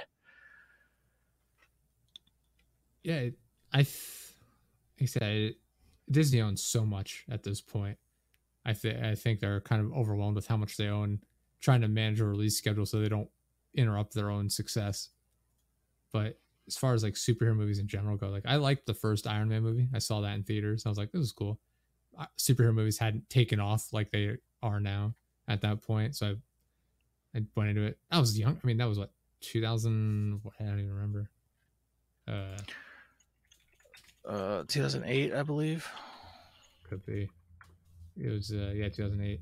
So we saw it in theaters, and I was like, oh, this is pretty good. I like this. And then we saw the second one. I was like, I like this less. And then I've seen the third one. I don't remember if I watched it like at home or something. But I was just like, eh. So I watched Iron Man, and then I had seen like clips from the other ones. I was like, I just am not interested. And then I saw Thor Ragnarok, and I was like, okay, I enjoyed this a little bit. This one was good. And then we saw Thor Love and Thunder in theaters. Didn't like that one as much. I just thought it was too over the top. And just I feel like they didn't use Christian Bale very well. And other than that, I'm like, I just don't have an interest in superhero movies. I've never been a superhero person to begin with, so I'm biased against it, I guess. But man, it's so frustrating as someone who's not interested in superhero movies, watching the market get saturated with Marvel films, and I'm just over here wanting other movies. And it's just we're putting all our money into superheroes. Yeah, I'm not gonna lie. My like favorite genre of movies is heist films, Okay. but we really don't get those anymore. Like that was more of Mm-hmm. an 80s thing. Mm-hmm. I mean, I think the last one I watched that was like really good and I liked it was like the Town with Ben Affleck. Yeah, yeah, I like that But one. That's a like good one. outside of that, like there really aren't any good modern day heist films, which is unfortunate because like I watched, Heat growing up and like Mm-hmm. Ocean's 11 and Ocean's 12, and I was like, these are all amazing. I love these. And then Yeah, like it kind of fell off at one point. That and like uh gangster films, The Godfather, stuff like that. yeah, Goodfellas was one my girlfriend Yeah, loves. Goodfellas, like not Sleeping Dogs, Reservoir Dogs. Oh, okay, yeah. Like all those kind of things. And I was like, these like those kind of movies used to be really popular. Now you don't really get those anymore. Mm-hmm. I thought westerns were making a bit of a comeback. We had like the Magnificent Seven, Hateful Eight, Django. We had a lot of these films all coming out for a while. They had True Grit, the remake of True Grit. I don't remember what year that was. I'm like, oh, westerns are making sort of a comeback, and that just fell off entirely again. I'm like, okay. It's like I'm not a huge western guy by any means, but I was like, oh, it's nice. We'll change of pace, and back to superheroes. Yeah, True Grit was 2010. Was it? I like that with one. With Jeff Bridges, which Jeff Bridges is also a wonderful actor. Yeah, he was an Iron Man. I know. Yeah. Marvel had a problem back then, and they still have the problem. Their problem is they kill off all their villains, and then they can't reuse them. And you said you're not much of a superhero guy, but like in comic books and in like the animated series that comic books usually ended up with in the 90s and early 2000s, was like the idea is like superheroes don't kill their enemies so they can come back later. Yeah. It's just in general, I'm just like, you go on Disney Plus. We don't have Disney Plus anymore, but you'd open it up and it's like every single property, every single option on there was Marvel for the longest time. I'm just like, oh my God. Or Star Wars, which I'm also not a huge fan of Star Wars, which is unfortunate. I don't hate that, but I don't hate Star Wars. I just feel like it's supremely overrated. Yeah, I mean, I'm into Star Wars, but I'm into Star Wars mostly for the video games more than the movies. Okay. Like I'll watch the movies. I don't like. I grew up on the prequel trilogy, which, as in the Star Wars like fandom, liking the prequels is like blasphemy. But I really do like the prequels a lot. The Disney movies that they've made sense, like the Disney trilogy was awful. But like I played like Star Wars: The Old Republic, which is their MMO. I've played that for years. Like I recently jumped into Jedi Survivor. Okay. Like I like the IP the of the newer games. Yeah, Jedi Survivor is like the Dark Souls Star Wars games. Yeah, they made 2 of that though so far. Which is that, the first or second one? Jedi Survivor is the newest one. That's the second one. The first one was Fallen Order. Okay. Both fantastic games. But like overall, I would say Disney, they own too much and they don't know what to do with it, like you said. They also seem to think in terms of like, especially Star Wars, they seem to think that, well, the name Star Wars will sell tickets. We don't need to put as much effort into it as, anything else. And I kind of felt like, they kind of got that way with Marvel, I feel like, too. Like Marvel at the beginning, they really had to try hard to like establish it. Now it's been established for a decade. Now they feel like they don't want to try. They think they can just throw a movie out, throw Marvel on the box and sell tickets. You mentioned that they don't know what to do with their villains. Like they kill them off and don't ever. I feel like they're doing that with their main characters too. Because like you had the original core Avengers characters, and a lot of them have moved on in one way or another. They've died, or however it works out for them. And so now we're getting into like the more nitty gritty characters that less people are familiar with, which they've had success with a lot of those. I mean, I wouldn't, back in the day, I wouldn't have considered. I never really knew about Iron Man, but now he's a household name essentially. But I feel like we're getting to the point where there's so many of them that people are like, this is just a dumbed down version of Captain America or whatever, or we're just dragging it on the same character for 15 years at this point. Well, that's the thing. Like in comic books, like Captain America, that's a title, and like you do have Steve Rogers, who is Captain America, but then like now they have in the Marvel movies they're doing, Falcon is now Captain America, and like that's in the comics. I mean, I don't have a problem with it. Bucky in the comics becomes Captain America 1.2. Same with Iron Man. Like you had Iron Man as Tony Stark, and then Rhodey took over as Iron Man for a while, and then you had other people try to be Iron Man adjacent, and it happens. But like I feel like with Marvel, they wanted to make these movies forever, but you had Robert Downey Jr. is getting older, and all these actors are getting older, but Robert Downey Jr. especially, like he aged quite a bit from Iron Man 1 to till Endgame or Infinity War. And he was starting to get too old for the role, I think. Like he was aging, and you could tell he was getting older. And I feel like now Marvel's like, oh, let's throw, like you said, throw in all these random heroes that nobody knows. And I feel like what they should have done instead, because they own the rights now, is like they should have just jumped right into Fantastic Four, X-Men, like their bigger properties that people still know. Yeah, Because like in the 90s, like X-Men were the big thing. I knew more about X-Men than Avengers. Yeah. Yeah, it's just they have so many of these offshoot, especially like their TV shows. They had was it Ms. Marvel? Was that the one I'm thinking of? I think where it's like nobody knows who she is, and I guess it did okay. I have no idea. I don't follow it closely enough. But I'm like, you have all these weird odds and end characters. What was the they had Jessica Jones at one point. That was the Netflix series. Netflix made Iron Daredevil, Fist? Jessica Jones, Iron Fist, and Luke Cage, and then they teamed up to be the Defenders because that's what they are in the comics. Oh, yeah. Out of those shows, like Daredevil was fantastic. If you ever go watch Daredevil, like all 3 seasons are great.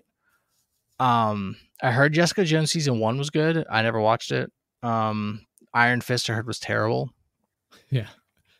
I heard Luke Cage was good, and I heard that the Defenders was decent, but that's another thing that gets messy because like now you had people were questioning, you know, are the Netflix shows canon with the movies or are they their own thing? Yeah. And for a while it looked like they were their own thing, but then Spider-Man No Way Home, the last one they made. Yeah. You know, Charlie Cox is in there as a cameo and he's playing, you know, you don't see him in suit, but you see him and he is definitely, you know, Matt Murdock and he's definitely Daredevil. And it's like, okay, so he's officially part of the MCU and he's supposed to be getting his own show, but apparently because their other shows aren't doing so hot, there's a chance it's not going to get made now because Disney is cutting content left and right. It's just they've stretched themselves so thin by just trying to expand to every character possible, get so much content out there where it's like we just have all these different characters. And I've maintained this point for years now, where I feel like most of the content literally doesn't matter aside from getting you to the next movie or next TV show, where it's like it just feels like none of these characters are important to them. It's like, hey, what's, you know, Thor Ragnarok. The only purpose of Thor Ragnarok is to serve as getting Thor into the position we need him to be in for the big movie, the next Avengers movie. And it's like, I feel like that's how all of the like TV shows and stuff are, where even, like I said, I'm not even a fan of these shows. I don't watch most of them, but even from an outside perspective, that's what it seems like, where they're just used as stepping stones to the main big movies that they're trying to put together with all the characters involved. And it's like, what's the point of watching throwaway content in bulk if it's just that throwaway content meant to like leapfrog you to the main story that you're trying to tell? Yeah, you're definitely not wrong. I mean, it definitely feels like that they kind of went from caring a lot about telling a story and telling it well and getting you invested, and then they kind of became just, you know, oh, we know people are going to come see these, you know, we need money, money, money, and they essentially just want you to come see everything all the time. Yeah. Oh, here it is. I was trying to find the well, this is phase 4. So this isn't, I think we're past this now, maybe. I can't tell. This is a tiny blurry image. But like, I'm looking at this screenshot from phase 4. And it's what, 2, 3, 4, 5, 6, 7, 8, 9, 10, 11, 12. This is 18 different pieces of content over like a year and a half. And it's like, that's insane to me. How many different TV shows and movies. Just, if I were super invested in this, or just invested in like the main movies, like, oh my God, from January 15th, 2021 to December of 2022, there's like 20 different things on here. I'm like, if I'm like a half-hearted fan, this seems like an ungodly amount of homework to do just to understand what's going on in the main movies. Yeah, for sure. It's way too much. And that's the issue. I mean, I think they're on phase 5 now, if I recall. If I'm right, I don't even know because I haven't watched it in so long. 22 projects from January 2021 to December of 2022. Like, that's too much. That's it. Yeah, phase 5 is here. Phase 5 started this year. February 17th with Ant-Man and the Wasp. It says Ant-Man and the Wasp, Guardians of the Galaxy Volume 3, The Marvels, which isn't out yet, and then you have Secret Invasion, which just came out. Loki's supposed to be getting a second season. Echo is supposed to be coming out. Then, they have 2024 stuff, Deadpool 3, Captain America, Brave New World, Thunderbolts, Blade is coming out in 2025. 17 projects. And then a bunch of like TV shows and stuff. And I was like, this is insane. Like, it's so much to keep up with. In just over a year, there's 17 projects here for Phase 5. From February of 2023 to July of 2024. Yeah, it's insane. The Marvel's Armor Wars, which I'm assuming has something to do with Iron Man's child. Armor Wars. Says daughter or something. I actually don't know. I have no idea. Captain America: New World. Yeah, Thunderbolts. Daredevil: Born Again. What the heck is this? Agatha: Coven of Chaos. It's a WandaVision spin-off starring Catherine Hahn as Agatha Harkness, previously called Agatha House of Harkness. Okay. Yeah, so they had the WandaVision show, and she was a character in that, and they were like, "Yeah, we're gonna give her her own thing now." This is what I'm talking about. Like, you have all these weird spin-offs of these. Like, nobody knew who Wanda was, or what's her name, Scarlet Witch. Nobody would have known who she was before, the most recent shows. And now we're doing spin-off shows of side characters in a background character. Like, they're getting so into the nitty gritty. This is what I'm talking. Like, this is why some people are feeling burnout. This is why I'm just sitting here like, please just bring back actual TV movies. Yeah, for sure. Honestly, like, streaming services were supposed to be like the killer of cable. Now they're becoming cable. It's a problem. Yeah. I don't know. It's so much. And I guess I've said this for years too. It's like, I've always felt like every Marvel series is the exact same thing. And by series, I mean like the main character movies. Like Iron Man 1, 2, 3 is a very similar plot line in the grand scheme of things as like Captain America 1, 2, 3, or whatever. Yeah, the first 3 Thor movies. Like, they've always had the same overarching plot where it's movie 1, the main character figures out that they have powers, or they've come into contact with their powers. Movie 2, they're still figuring out their powers. They get kind of arrogant. Movie 3, they overcome their past, and go on to become the person they were meant to be, so to speak. That's every single one of these movies in my mind. And I'm probably wrong on a number of them. No, you're really not. I mean, the problem is most movies follow like the hero's journey story, like arc. I think I just feel like it's even less nuanced in like these superhero movies. No, they're not even trying. Yeah. They're essentially theme parks that you watch. Yeah. I get that it's like you have to have like there's only so many stories you can tell, right? And I am aware of that. I get that. But for me, like with the superhero genre in particular, I'm like, it's the superhero story being told over and over again. It's not like this particular character's story being told. It's a superhero story. It's the main character. They have a love interest, and there's a big bad guy who works for the bigger bad guy who works for the bigger bad guy. And it's just over and over again. This is a side thing as well.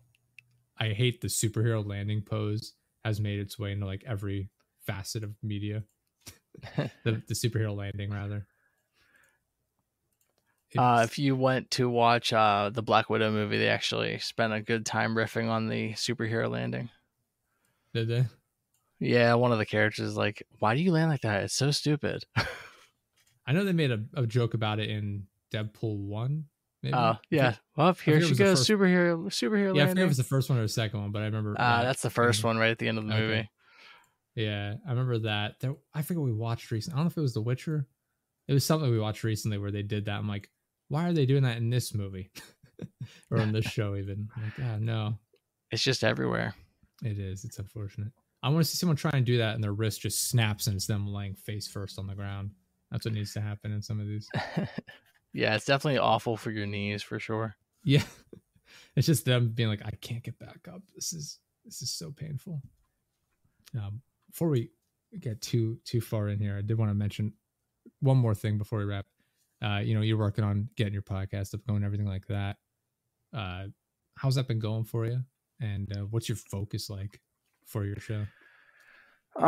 So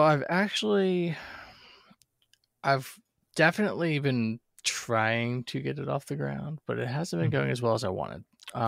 Like I said, I'm using Notion to kind of organize and make episode outlines and keep track of guests and all that fun stuff. I have a Yeah. Discord server as well that I'm running, trying to keep everyone in there so we can chat and try to become friendly between shows or just get to know each other, kind of make people more at ease and want like be able to talk more. Because like I think we talked before the show and we were saying, you know, people sometimes clam up. They don't really want to. Mhm.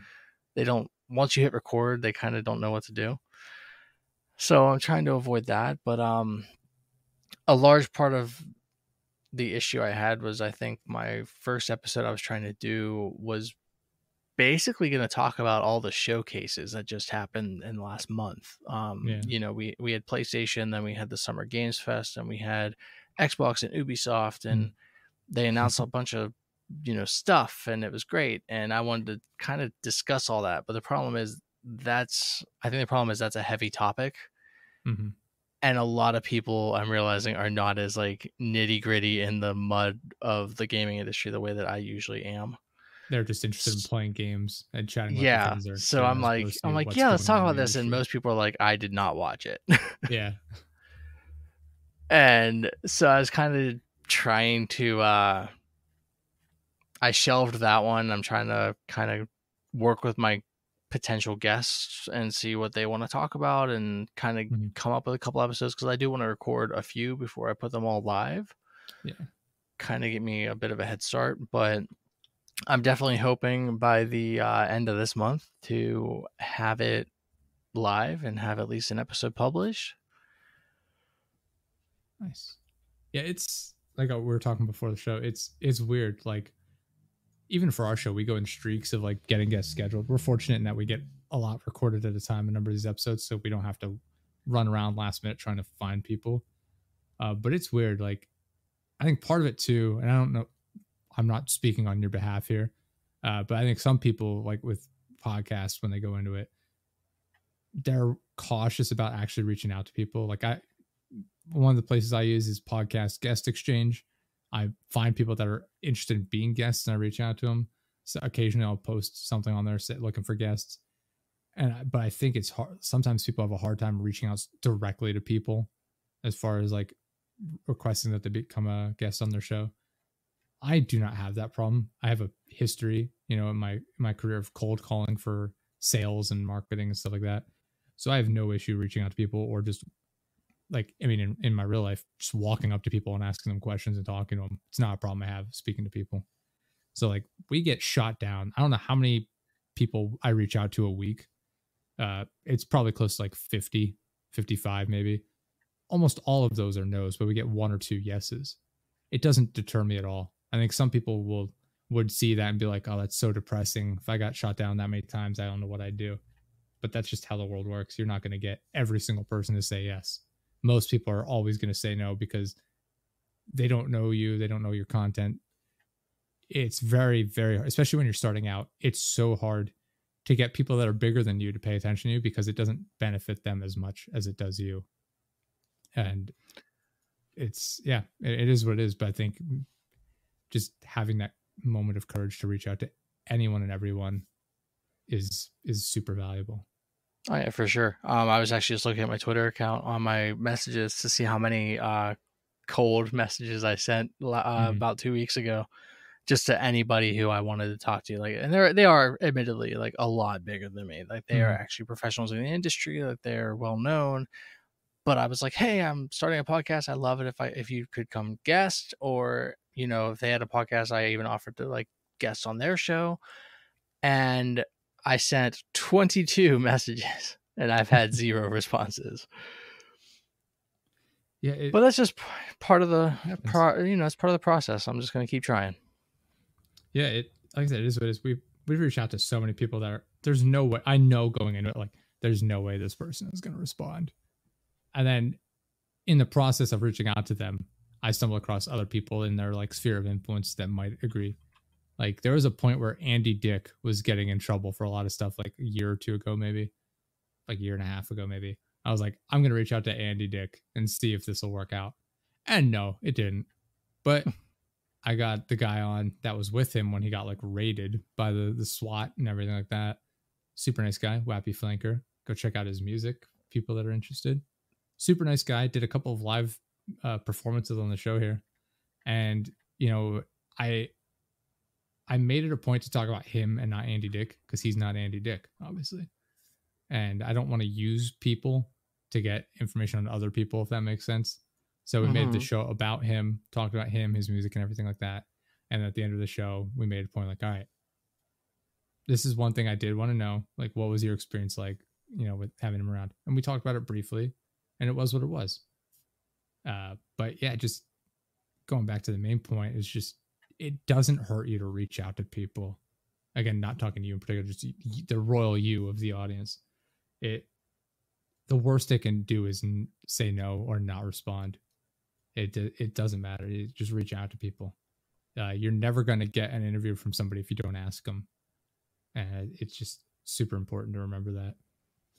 Yeah, for sure. I've reached out primarily at first, like the first 10, 15 people I messaged probably were people who I listened to their podcast. I'm a fan, and I really, thought it'd be cool to chat with them. I knew going into that, like, they probably weren't going to get back to me. I'm grateful though. I mean, on Twitter, I've made friends that are podcasters, and like they started their own podcasts, and we chat occasionally about the craft and doing it, and we're trying to like find time to like guest on each other's shows and kind of promote each other. My one buddy just had a baby, so he is not podcasting right now. But it's like, it's one of those things. It's like, I networking and trying to put yourself out there and just put good things out and hope good things come back. Yeah. Like I said, it is awkward for some people because they just have no history of that. They have no experience with like cold calling and outreach and things like that. And it's terrifying. That's my entire career, is marketing and reaching out to people and talking to strangers. So like I'm in a privileged position in that regard. And, again, marketing, like I know how to promote my podcast and like excuse me, like the SEO side of it and everything like that. So I'm very fortunate in that, like, I have like a couple of legs up in that regard. But at the same time, I'm starting at the same spot everyone else is with, day one, right? When we got started, it's like, yep, nobody knows who we are. Nobody has a reason to come on our show, but we still have to figure out and ask. And that's what we did. We started with people we knew personally, had them come on the show and talk about their experiences, like with, being paramedics and things like that. And then just reaching out to people.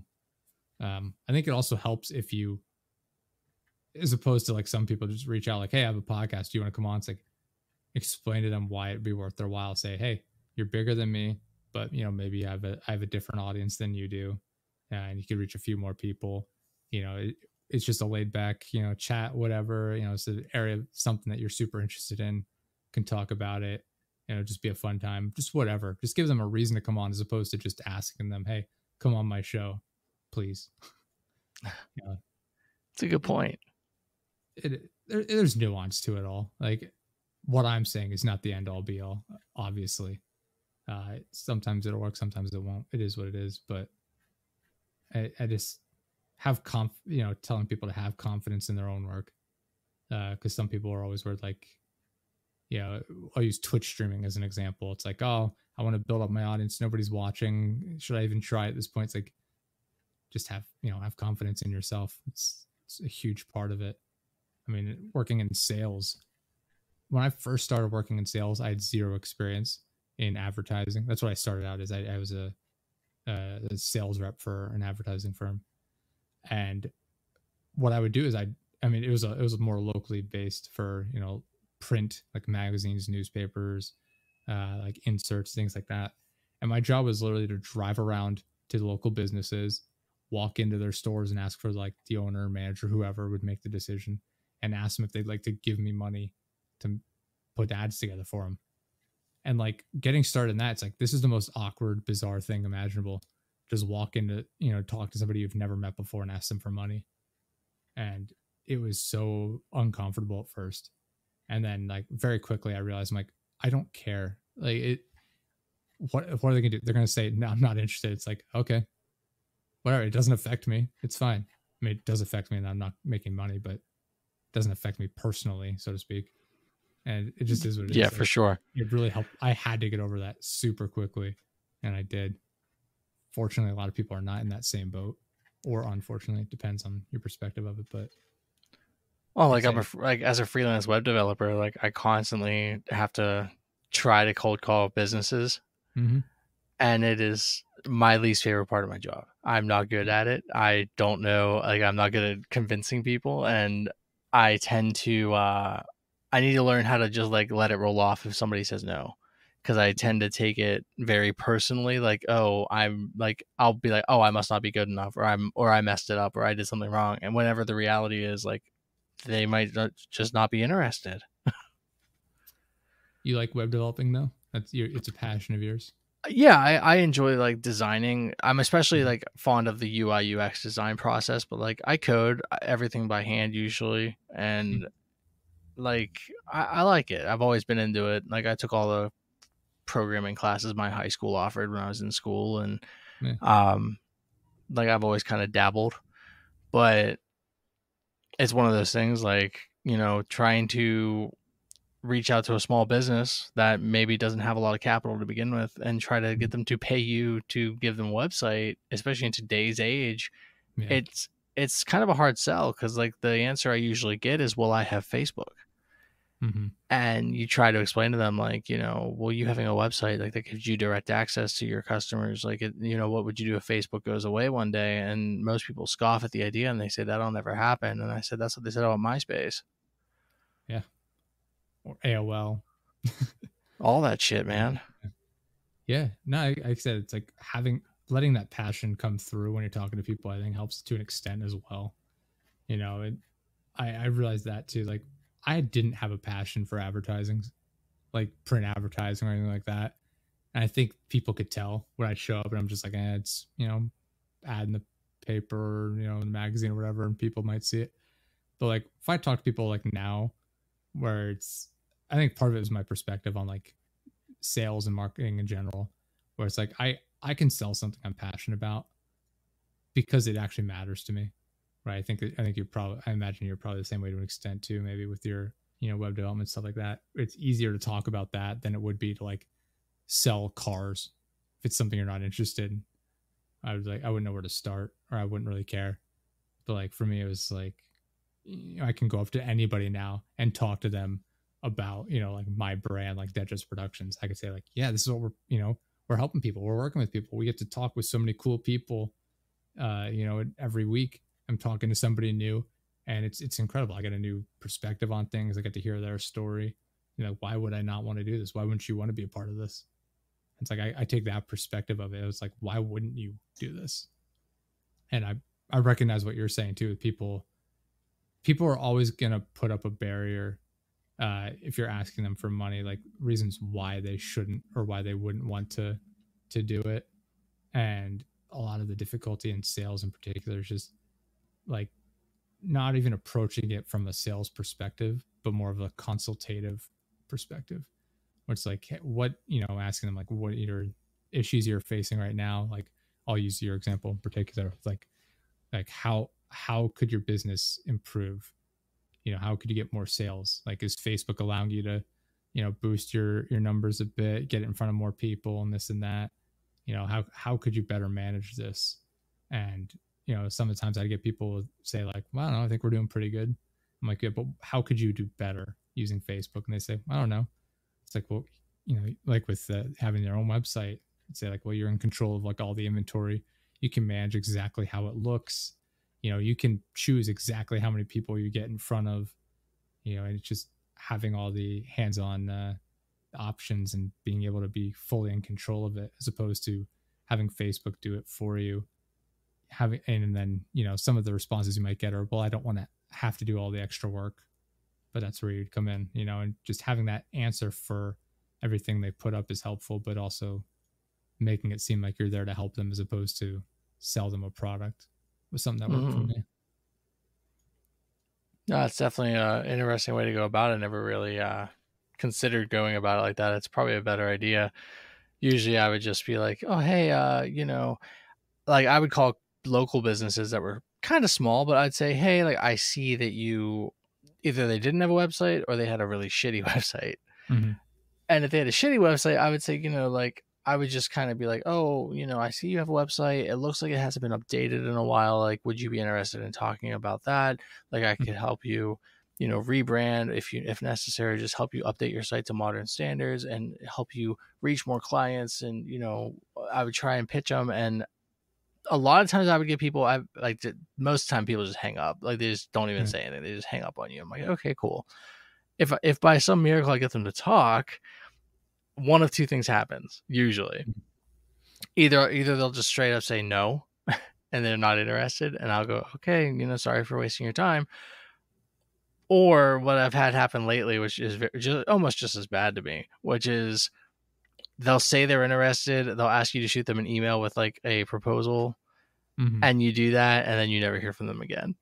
Yeah, part of sales too is like closing it out as quickly as possible.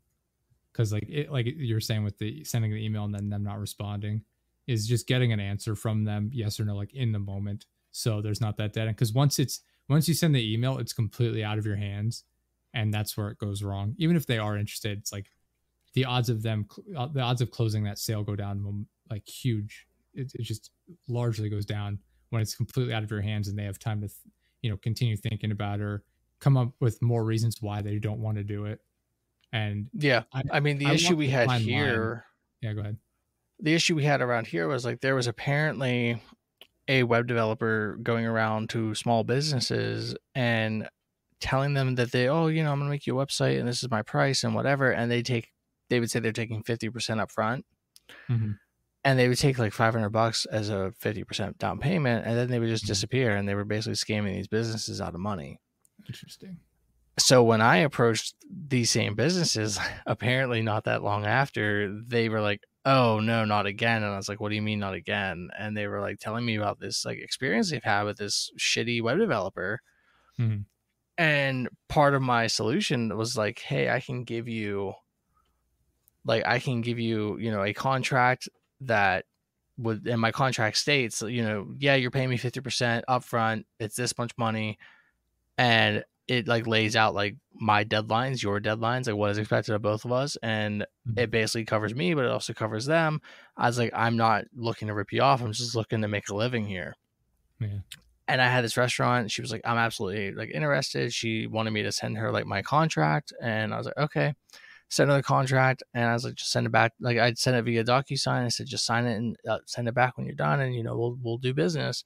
And then never heard from her. Tried calling her a few times, couldn't get through. And I was like, okay. And it kind of sucked because I was like, I would have rather her just said she wasn't interested in the end, instead of saying she was. It happens. Yeah, I've had it happen plenty of times. Like I said, I think some of that on them too is they don't want to like tell you no to your face because then they feel bad. They'd rather just ghost you. It's like a girlfriend or whatever, just being like, it's easier if I just don't text them back and never, we just move on with our lives, sort of thing.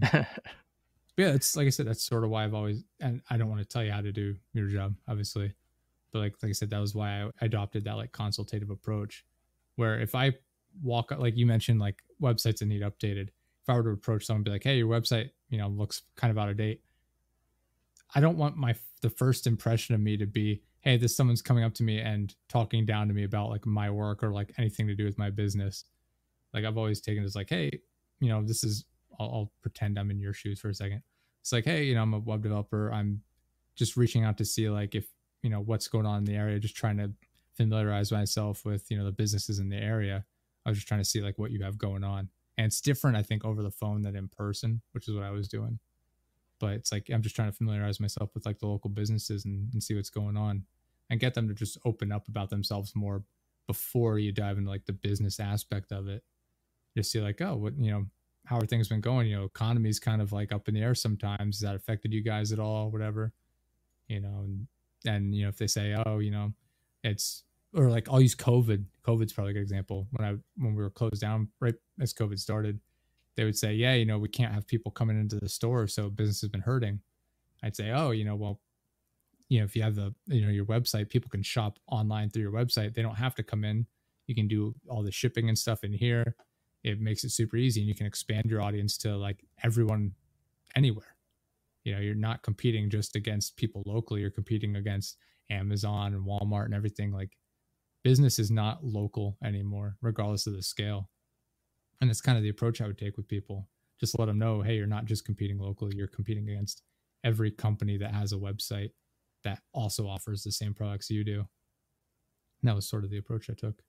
But just showing them that I'm there to help as opposed to sell them a product was the main lesson I learned early on, because it just made them feel a bit more secure with me as a, you know, as a salesman, supposedly. Mm-hmm. And I don't know, it just, I don't know if it's endears the right word, but it endeared them to me more as opposed to me just going in, just upfront selling them a product. But take it as you will. I don't want to pretend like no, it honestly makes perfect sense, and it's definitely helpful. But that was my experience. I got tired of it after a while, because I worked in an area where it's like I have a specific region to work in. Mm-hmm. And so the job, after I got, you know, set in, I had my clients and everything, I could still do outreach to try and get new clients, but I got tired. I was like, most of my day is just me sitting down and doing maintenance on these accounts. You know, like, your ad needs updated. Okay. What are we doing? Just changing the dates and the prices. Okay. And it just became that. And I was like, it was just so repetitive and it wasn't creative at all. And so I was just like, I can't do this anymore. And then my current employer reached out to me out of the blue, and they're like, we saw your resume. I'm like, thank God, I'll take it. I'll take the job. What is it? It was, yeah, I don't know. We'll see. Always a stepping stone. That's how I treat it, though. Always trying to improve upon wherever it is I'm doing, wherever I am. Yeah, for sure. I mean, freelancing has been slow lately, so I've definitely been trying to move into a more traditional role. But so right now I'm just trying to impress some employers, which it's rough out here. Like, I'm seeing companies they expect a lot from especially developers now than what they used to. And I'm seeing a lot of like, I saw a job listing the other day actually, which was kind of ridiculous, because it was like they wanted React, which is a JavaScript framework, but they wanted you to have like X amount of years experience. Mm-hmm. And it was essentially, if I recall, one of them I saw had more experience. Like, they wanted more years than what than what that technology was around for. I've seen that happen. Yeah. And I was like, I want you to have 20 years of experience with Twitter. It's like, I don't think you know how old Twitter is. Yeah. And it's like, what? Okay, sure. Like, apparently, and you know, like, conventional wisdom from career coaches and stuff seems to be like, apply anyway, because job listings are written by HR who don't know what they're doing. But like, it's just a rough market. I mean, you have tons of layoffs that have been happening in tech, especially. So like, a lot of people aren't hiring right now, and you're seeing people desperate for jobs, and you're seeing companies now that remote work is a thing. They don't want to pay 100K salaries anymore. They want to move the jobs, quote unquote, to smaller towns. So they don't have to pay that much, but still want you to do the same work. Yeah. Even though it's remote and you can work from anywhere, they're going to say, oh, this is located in, like, you know, Delaware or something, and be like, we're only going to pay you 60 grand. Yeah, it's interesting. I mean, obviously people want to get the most out of the least amount of work for themselves. I'm not saying everyone wants to be like slacking off and whatever, lazy, but I mean, it makes sense. You know, you want to get paid as much as possible for doing the least amount of work possible. And then, yeah, I think that's just human nature at this point. Yeah. I'm not saying that in a negative way. I'm just, like I said, that ideally that's what you would want to do, is get as much money as possible and not have to do anything. And then employers want to get the most amount of work for the least amount of money, because they're running a business. It makes sense. And so you have to find that middle ground. And I'm going to mischaracterize this slightly, but both sides are taking advantage of each other to an extent. And that's just how business works. Everybody wants to get the best deal for themselves. And obviously there's going to be employers out there who, you know, want to do as much for their employees as they can. My employer's like that. You know, every month we have, you know, employee luncheon where we all get together, and they come in and get us food and lunch and everything like that. They give us gift cards and stuff. They're very nice. They're good people. And then there's going to be employees out there who work extra hard because they want to make a name for themselves and, whatnot. And people appreciate that. And sometimes they don't. It's just how it is. Everything's, dependent on the people involved. Yeah, for sure. I mean, I think COVID especially kind of shook up careers and shook up employment, and people are realizing that there's more to life than working your life away, and Yeah. people are realizing that they're worth more than what they feel that they're being treated, and people want more, and these businesses have been, exploiting people for a long time. Mm-hmm. And you're seeing newer generations especially kind of be like, yeah, fuck that. Like, you're seeing when COVID started, like, people were like, oh, no one in the right mind is going to quit their job because, it's a pandemic and they're going to want to work and they're going to want money. And like, you saw record turnovers because people were like, I want better jobs. We want to be treated better than this. It's not people want to be treated better. They just want to be treated with the respect they deserve, I feel Yeah. like. Well, I mean, pretty much, but that's the problem, right? Like, most jobs don't treat you with the respect you deserve. Yeah, especially with the way a lot of stuff is. Like, if you look at the cost of things have gone up so much and wages have stagnated. And, For sure. Depending on who you talk to, it's being framed one way or another. Some people say, oh, these people they want to get paid more for doing the same amount of work. But, it's like, well, I need to make a living as well. I need to be able to take care of myself. I know, like, the thing people often refer to when making their arguments is, jobs reports of like, wow, look how many, this president made this many jobs or whatever. And part of that is, people have to work multiple jobs to get by in a lot of cases. I don't know. It's an interesting thing to see. I don't know. In an ideal world, everyone would be able to work, relatively simply. It wouldn't be overworked at all, and they'd be able to get by easily, right? Well, I mean, that's the main problem. I mean, it'd be like the beginning of Fallout 4, where they're just like, oh, happy-go-lucky, oh, living in the neighborhood, whatever. But no.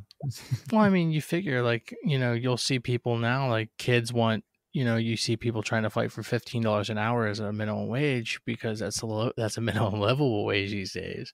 Yeah. And you'll see, like, boomers be like, oh, I made $7 an hour or whatever. I was making $15 an hour when I was your age, and it was more. That was a lot of money. I could buy a house. I could do this, and like, it's like, if you take inflation and like you look at it, like, they were making like 150 grand a year in today's money. Yeah. Like, they just don't understand that, like, it's not the same. Like, everything's so expensive now. Yeah, it is interesting, and I don't want to generalize people. Like, I know, like, my grandfather, like my parents, they're very aware of like how excuse me, of like how it works. So like, yeah, things are just more expensive now in general. Things are just overpriced. People are getting ripped off because we do have monopolies in this country. I mean, you look for sure. If you look at like food in general, like food brands, it's like 5 brands own everything, and then they just divvy it up into smaller, quote unquote, shell companies, so to speak. Where it's like, there's like all these brands of cereal. It's like, it's really 2, but they have different names for them, and it's like that for everything. It's like water. Yeah. Like bottled I water. mean, like, even Nestle has like 5 different brands depending on the region of the country. Yeah, even like telecom. I mean, you look at the FTC won't say that they're a monopoly because they have competition, quote unquote. Yeah. But if you look at like where they all operate, like, they've divvied up the country into like 4 or 5 sections, and they all have a section, but like, and they compete with each other supposedly, but they're not in the same markets as each other. So like, where I live, like, all we have is Xfinity. Yeah. And it's the only option. There's nothing else. And it's awful because like, then they price gouge and they put data limits. They're trying to put data limits now on people. And, in today's world, I think that's insane. Cause like, I think when I looked at mine, I have to pay an extra $20 a month on my cable bill because I needed unlimited. And they let me do that because I was looking at my usage and I was using like 8 terabytes of data a month. And their limit was going to be like 100 gigs. And I'm like, you're out of your mind. I forget what the limit was on mine, but when I was home during COVID, I was working from home, obviously. So I'm using the internet a lot more. I'm downloading all my files from home. I'm uploading all of the stuff I'm working on. and I'm in marketing, and like I'm doing a lot of social media stuff, so it's like videos. I'm downloading content through like Google Drive or whatever, re-uploading it and whatnot. So there's a lot of content being downloaded and uploaded. And I got my email, not my email, my internet bill, and it was like $200 more. I'm like, what is going on? They're like, oh, you went over your limit. I'm like, this was never discussed. Like you in the thing when I signed up for it, my internet provider was a nightmare to begin with. I signed up for gigabit internet and they got me like 10 megabytes. I'm like, this isn't even close. Then they upped it to like 50. I'm like, you still didn't get a gigabit. And they're like, so sorry, we're going to fix it. And then we got 200 and like, so sorry, we're still going to fix it. But anyway, I get the bill for $200. I'm like, $200 more. I'm like, this is insane. Like it's never mentioned. You said like no data caps, even on like the promotional stuff. And like, oh, but we've changed it since then. We just have to update like a lot of our, files and things like that and marketing. I'm like, well, I'm not going to pay for this if you didn't announce that this was a thing or notify anybody. And like, oh, we have like a page on our website that says it. I'm like, did you send out an email for this saying to people that this was the case? He said, well, no, but we figured people would see it on the website. I'm like, where's that in the website? And it was on a drop down menu. You had to click on a specific page. And then on that page, there was a specific link, like at the bottom of the page, linking to their new policy information. Of course. I didn't even bother reading through the whole thing. It was somewhere in there probably. But I'm like, this is insane. I'm not paying this. Well, that's what they bank on. That they bank on you not knowing that kind of stuff. Yeah. Well, just I was like, you didn't even give me what I signed up for and agreed to in the first place, so I'm not paying this at all. I think I know. They get away with that too, because like they'll tell you that it's theoretical speeds, not the actual guarantee. Yeah, exactly. So like I pay for gigabit and I get like 300 megs usually, and they're like, "Well, sorry, that's just the best we can do." And I was like, for us being like a first world country and like a superpower of the world, you would think that we would have better infrastructure around here. You'd think. Well, even though the thing was, I signed up for gigabit and they agreed to it, and I credit myself here. I was smart in this one particular instance where I took the person I spoke to on the phone. I took his name down. I took the time down. And I took like the like ticket number down, like, oh, this is the number in case you have to refer back to this. I'm like, got it. I took all that information down when I was on the phone with him. And then I referred back to that and I was like, well, Steve told me this or whatever. I'm like, I just went on and they're like, okay, whatever. Like I said, I got out paying like the first 4 months of my bills because like you literally told me that this was the case. And then when they sent me my bill in the mail, it said like 10 megabits or whatever, and then 50 megabits. I'm like, you're literally not offering me the product I asked for. And it's become a problem. And then they tried charging me every single time the guy came out to adjust it at the box outside. I'm like, why would I pay you to screw me over? Like, there's just no chance this is happening. And I just fought with them on that. I hate dealing with stuff like that with like bigger companies or monopolies trying to work you over. Same thing with like car dealerships. I have no patience for a car salesman. I realize they're just doing their job, and I worked in sales, so like I have like somewhat of a appreciation for the position they're in, working on like commission and stuff. But my God, it's like I hate when people lie to you in sales. That's the worst to me. Absolutely worst. Oh yeah, for sure. I mean, honestly, like car salesmen, they sadly it's annoying, right? Like you go into a lot. I go into a lot just looking, not even planning on buying that day. I was like, I'm just seeing what you got on the lot. And they'll do everything in their power to try to get you to sign a paper. And I was like, no, I'm good. Not happening. I went into a lot not that long ago. It was a Mazda dealer. And they were like, I was like, oh, they had a Camaro that was obviously a trade-in and it's sitting on the lot. And I go, hey, I'd like to test drive this car. And they looked at me and they said, oh, we don't do test drives. I said, excuse me? I don't buy your products. It's okay. Yeah. I was like, what do you mean you don't do test drives? Like, well, our customers trust us and to, have quality vehicles on our lot. So and I was sketchy. like, no. Yeah. And I was like arguing back and forth with the sales guy saying like, I'm not even going to consider buying a car unless you let me test drive it. Like, I don't care what car on the lot it is. I want to drive it.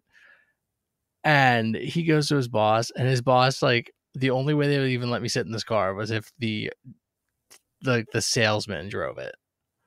Interesting. I wonder if they don't have proper insurance there or something. Yeah, it was very weird. I was like, what do you mean you don't do test drives? Like, that's just standard in my opinion. Like, if I'm looking at cars, I'm going to want to drive it. That's insane. Yeah, part of it too, like I've had bad experiences with them treating my girlfriend like she's an idiot. Like just the sexism of it. And I don't want to generalize everyone in this field, in this industry.